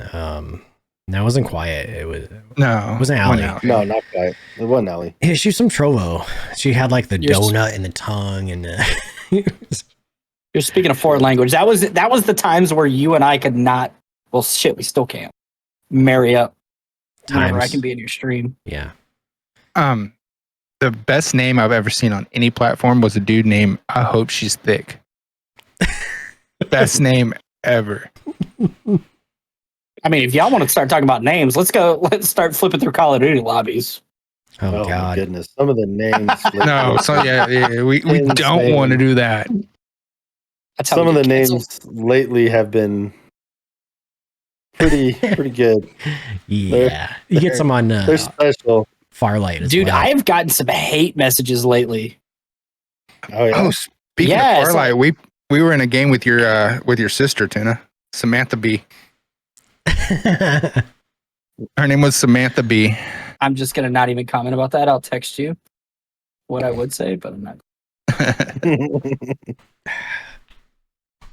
God, what was her name? There's something on my stream. I don't remember. I ended up following her. Mm-hmm. We played with her one time. I remember. Samantha B. So, Skep, since we're talking about it, how was your Trovo experience? I liked Trovo, man. Honestly, I liked Trovo. I want to talk about all 3 platforms. I liked Trovo, and here's why. It was far more interactive than any other platform, I thought. Mm-hmm. Like the function and everything with chat and chatters. There were so many things you could do, and a lot of free things you could do as a chatter. And then the other piece too is, you know, a lot of people didn't like the treasure box thing, but I liked it. I thought it was cool. The treasure box thing could be used effectively, you know, or ineffectively. I mean, there was people that used it ineffectively and used it, you know, built their whole base on purely just giving things away. But it was really, I don't know, it was fun, man. I had a good time on there. There were so many things you could do with it, and it was fully functional with damn near every single streaming software out there, Streamlabs, bots, all that shit. It was all functional. It's a small community, but it kind of turned into a follow for follow, support for support thing, and it got real bad, kind of like Twitch was for a little while. It got real bad, and then the new platform came out. I was like, shit, man, I'll try that one. Why not? Well, now the big 3 is Rumble, Kick, and Twitch. Like YouTube's not even in the running anymore, or Trovo or anything. It's Rumble, Kick, and Twitch. Yeah, but I had a good time. Heard about Rumble? I like Trovo. Yeah, never heard of it. So Rumble's more of a free speech platform for streaming. The teams ruined it a little bit. Yeah, I think maybe a little Missouri. Missouri's over there too.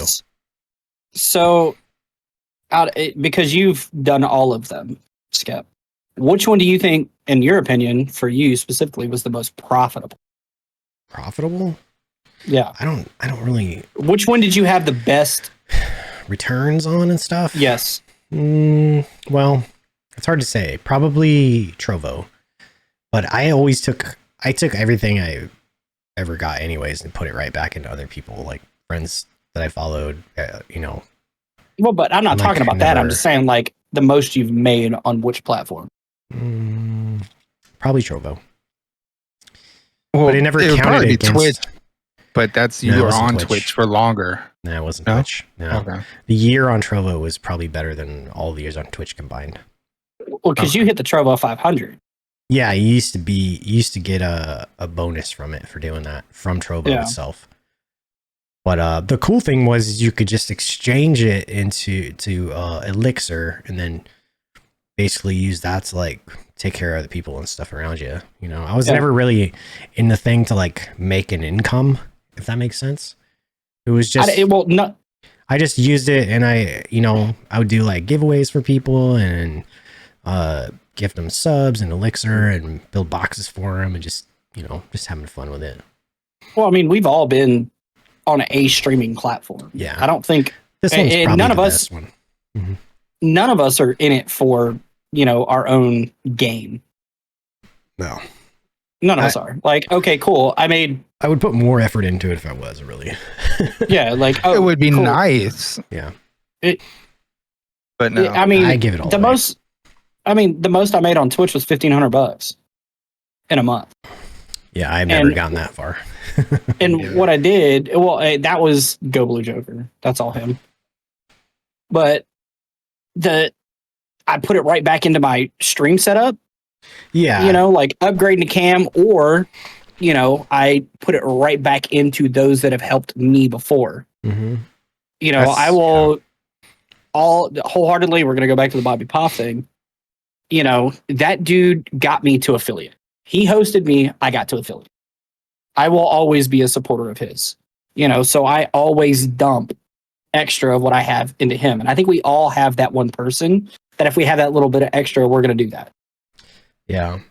We all support each other in our own way and all the things, but we have that one streamer or those couple of streamers that we've been watching for a long time. Yeah. And that's who we give back to, and then of course, like we have our, when I found Lenny, dude's a great dude, great vibes, all those things. Like we'll look for the smaller guys who need something.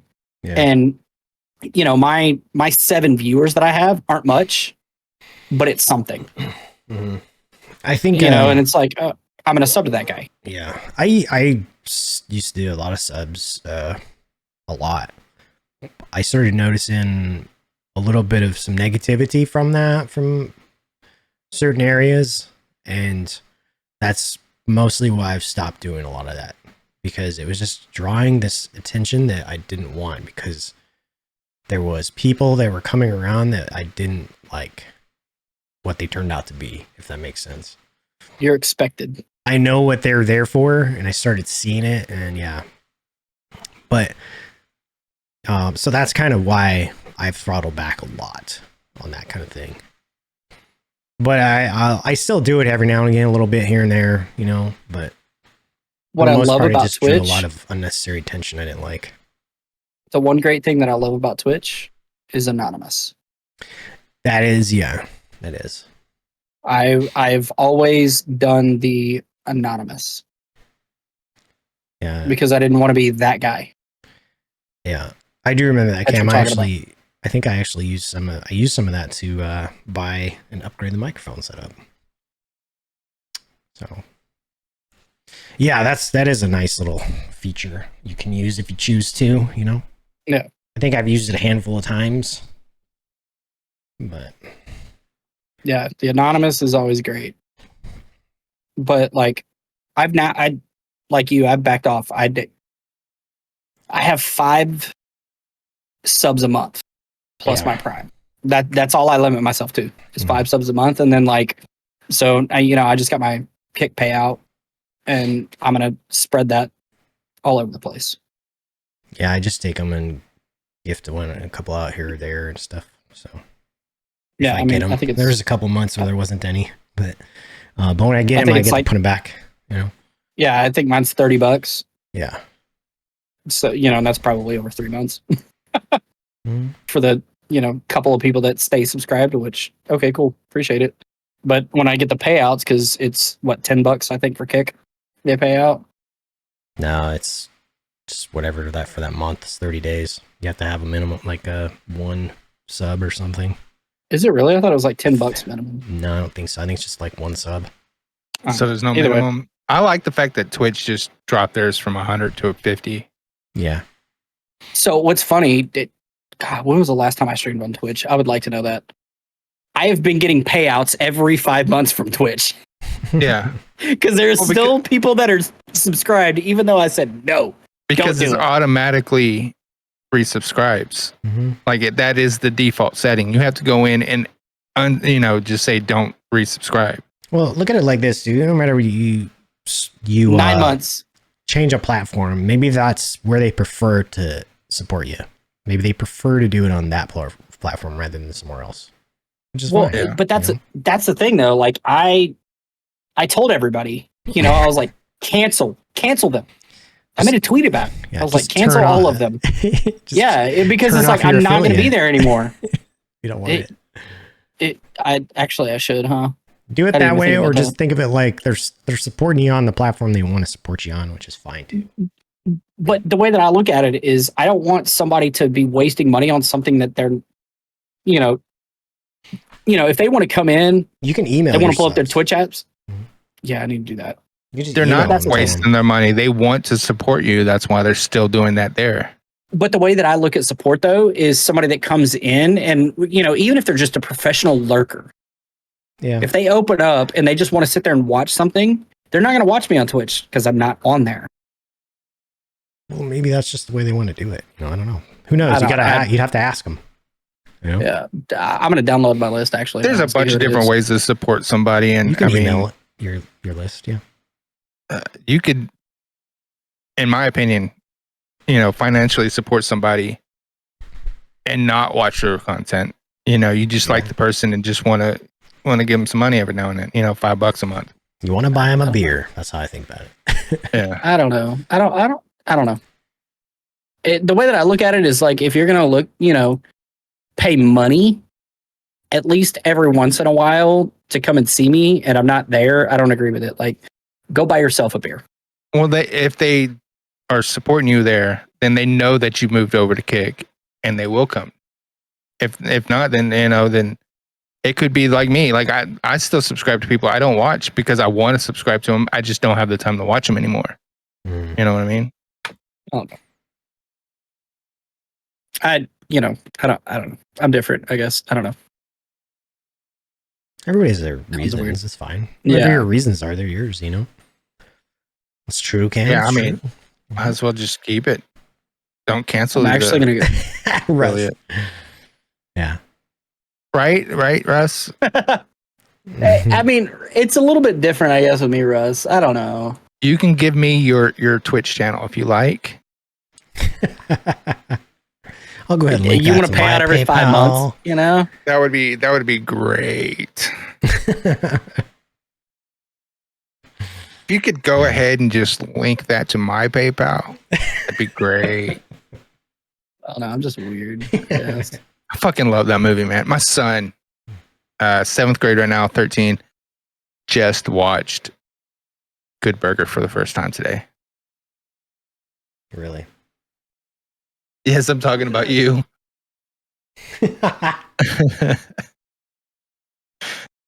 He liked it. Yeah. And he don't like anything but what he likes. Like he likes Spider-Man. Okay. Horror movies. You don't like anything but what he likes. That's pretty normal. No, I mean like he's not into new things. Ah, okay. Okay. That makes some sense now. Like he's not into new experiences. Yes. He likes what he likes, and that's what he likes. What he said, Ma. I was about to say, I think I said it for everybody at that point. Doesn't not required ever. Not required ever. Ever. Like I said, I've said it before. Like at this point, I stream and I do this just to hang out with friends. At this point, 100%. I like to play video games, you know, and I stream video games, and I like the interaction with people. Mm-hmm. That's what it's all about. Yeah. And what I like about Kick is you don't have to sit there and watch dumb fucking ads. This is like what used to be going to the bar. And honestly, too, with Trovo, there wasn't ads. Yeah, this is true. There was no ads. Kick, no ads. I like that. Trovo was just fun, man. It was just a fun platform to go. Yeah, it was. I enjoyed it. I kind of like it, man. I liked it. So Trovo was nice. I like the fact that it kept the viewer engaged in other ways than just watching. The issue was, if you're an English streamer, your percentage of English viewers and streamers on that platform was like hovering around 10%. Yeah, it was very heavy people from Russia and people from South America. So there's a language barrier there a lot of times, and not only they that, weren't but looking like for your channel because you spoke English. The requirements for English speaking channels were disproportionate to the viewership. What do you mean? Like for you to keep your Trovo 500 was harder for you as an English channel, because it required more than what was there than it was for, say, a Russian or a South American or a Spanish speaking channel. So the way you did that was you built a treasure box to draw in those people who are only there to do treasure box hunting. That would help boost your viewership, which would in turn help boost your channel up in the channel in the algorithm as a form of advertising in a way, Your returns basically had to go back into it so you could stay in the program. That's what it was. Which wasn't you had to keep it mathematically right. Didn't equate to a growing of a community either. Not really. It did, but it didn't. I would say probably one out of every like 100 follows maybe would equal someone who spoke English and would come back around, fairly often. So it wasn't like, I think I had over 1,000 or 2,000 followers over there or something like that. And, there were people that would come back that were from different countries and stuff. But out of 100, maybe like one or two, if that would return for you, not for the box that you made or whatever, or the giveaway. Kelton, what's happening? Yeah. Thank you. Yeah, but this platform, man, honestly, it's new, and that's why I wanted to do it. And I think, maybe other people too feel the same way. It's like something fresh and new. Like, hey, let's give it a try and see what happens. That was more for that reason. The only reason I didn't stay on Kick was because there wasn't enough integration with Streamlabs or Stream Elements. I had to pop out the chat and put it next to my OBS instead of just having it on my OBS. No, you can do docs.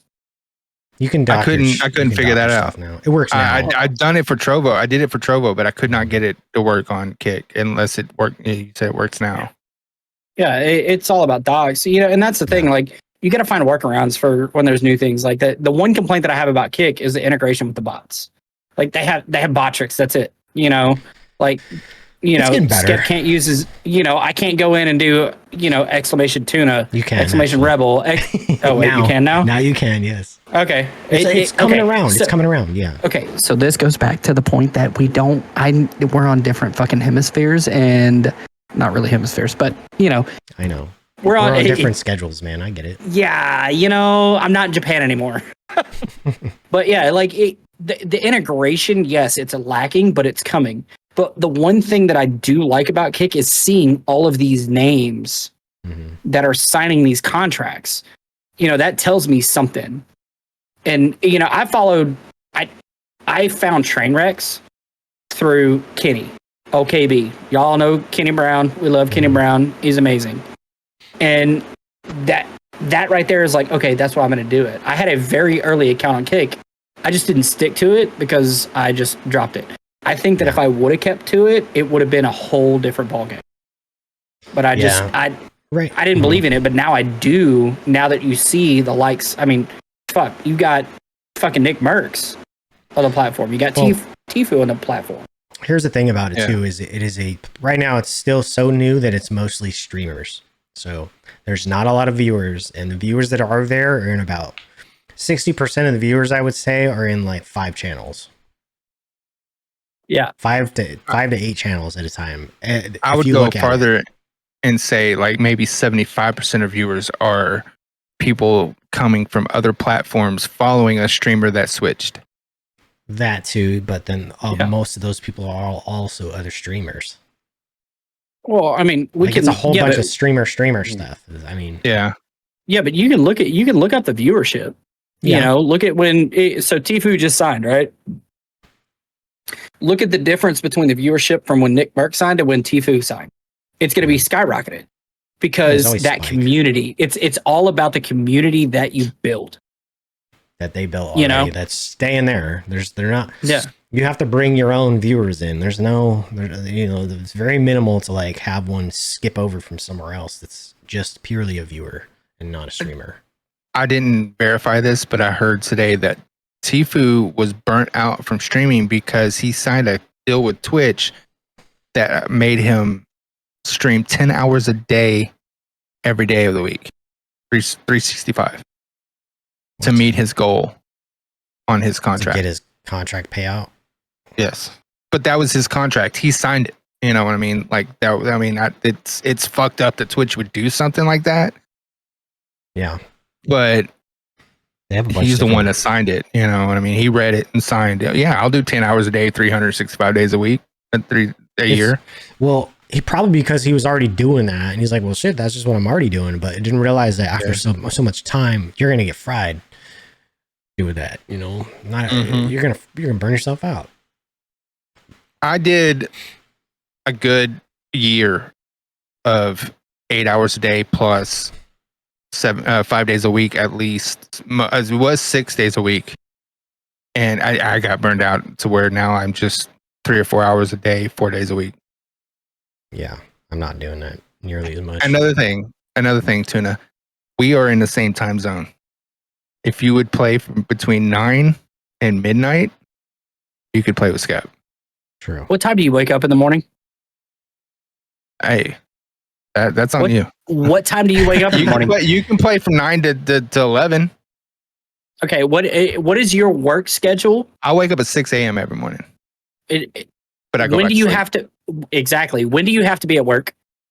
Whenever I work in my backyard, so whenever exactly, motherfucker, I gotta be at work by 8 a.m. Okay. Okay, you wake up at 6. 6 hours of sleep ain't that bad. I have to be to work at 6 a.m. No, I said by 8. My actual scheduled time to be at work is 7:30, but they don't care if I don't show up until 8. But I still have to, account for that. Like, it's past my bedtime right now. Well, let's wrap it up then, man. No, you're good. I'm having fun, actually. Yeah, we can if you want to. We'll keep it short. Yeah, that's 8:03. We're 2.5 hours in. I mean, whatever you guys want to do, Typing is hard, Russ. I'm sorry. We'll blame it on Tuna. Russ, Jay is one of the OG hold fast outlast homies around here. Mm-hmm. Yes. Jay was our first guest. Yep. The first guest. And the first multiple time guest. Facts. Mm-hmm. He fills in for Ash sometimes. Sometimes when he feels. I mean, the hair is about the same length though. So. Yeah. True. My hair was longer. Just he has more hair, but mine was longer. I watched you shave all that shit off, dude. I know, right? Bro, what was the point behind that shaving? It was channel redemption. What was the point in shaving your beard? It was a channel redemption, but I was just the beard I trimmed and it fucked it up and said fuck it. I trimmed it so short that the white you would see his cheeks anyway in the cam. So I was like, fuck it. Let me just go with and regrow it. Before we sign off, take the hat off. Oh my God. Freshly shaved today, baby. That looks like a huge dildo. That's so fucked up, man. Hey, man, whatever works, whatever makes them perspire. You could say sweat. Stop trying to dazzle us with your big words. It's not sweat. It perspire down low. A huge Johnson. That looks like a huge Richard. That's a huge. Wait, what? Skep, All give right. us the spamming. Yeah, give it to us. What? Oh, fist bump, but the spamming of the nice. Oh, I don't have it. Oh. I don't have it set up right now. I have to do it. I could Why do did it. you just why did you just fist bump Rebel's head? Nice cock. Hey, you'll Nice be there cock. eventually. You'll be there eventually. If not, then you're just gonna go gray. And Alright, he's like, so what the Rebel, fuck? Rebel. Nobody on either side of my parents' family have been bald when they died. I've always had a wicked widow's peak, and that just Twist helped the it. dick. Wait, what?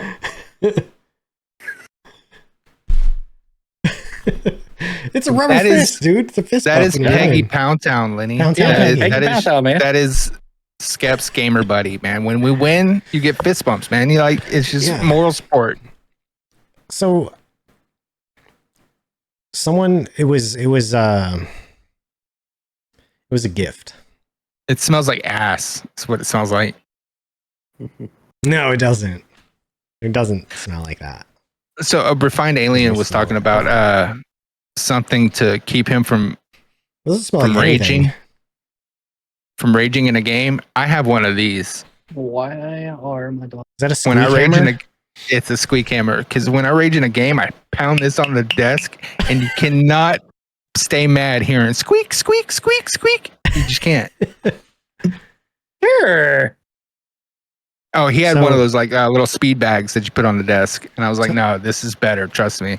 So Tony TM, he made a tweet that said, if you could have one piece of gear or equipment for your stream to improve it, what would it be? And I said, I would love to have a rubber fist. That way, when I win a game, I could fist bump it in victory. And he fucking sent one to me. So I did a whole unboxing of it and everything. And it was, We're not going to go into the fact of like people coming down there to your little streaming area and see that next to your computer and not think anything weird. I don't really, not many people come down here. Really anybody for that matter. I put it away. So So I don't want them thinking things, you know? Yeah, it's like why, Like, I'm not why over is here, there a like, fist yeah. next to your computer? What is are that? you doing down here? Don't worry about it. It's nothing. Fart real quick. Let me hear it. all of you that are just listening and not watching us, please drop us a follow on your favorite podcast platform because we are on all of them. And if you'd like to watch us live, we are live every Sunday at 7:30 p.m. Central Time. That's On 5:30 Kick. Pacific. Yeah. What he said. Y'all have a great and amazing night. Bye. Have a good one. Later. Love y'all.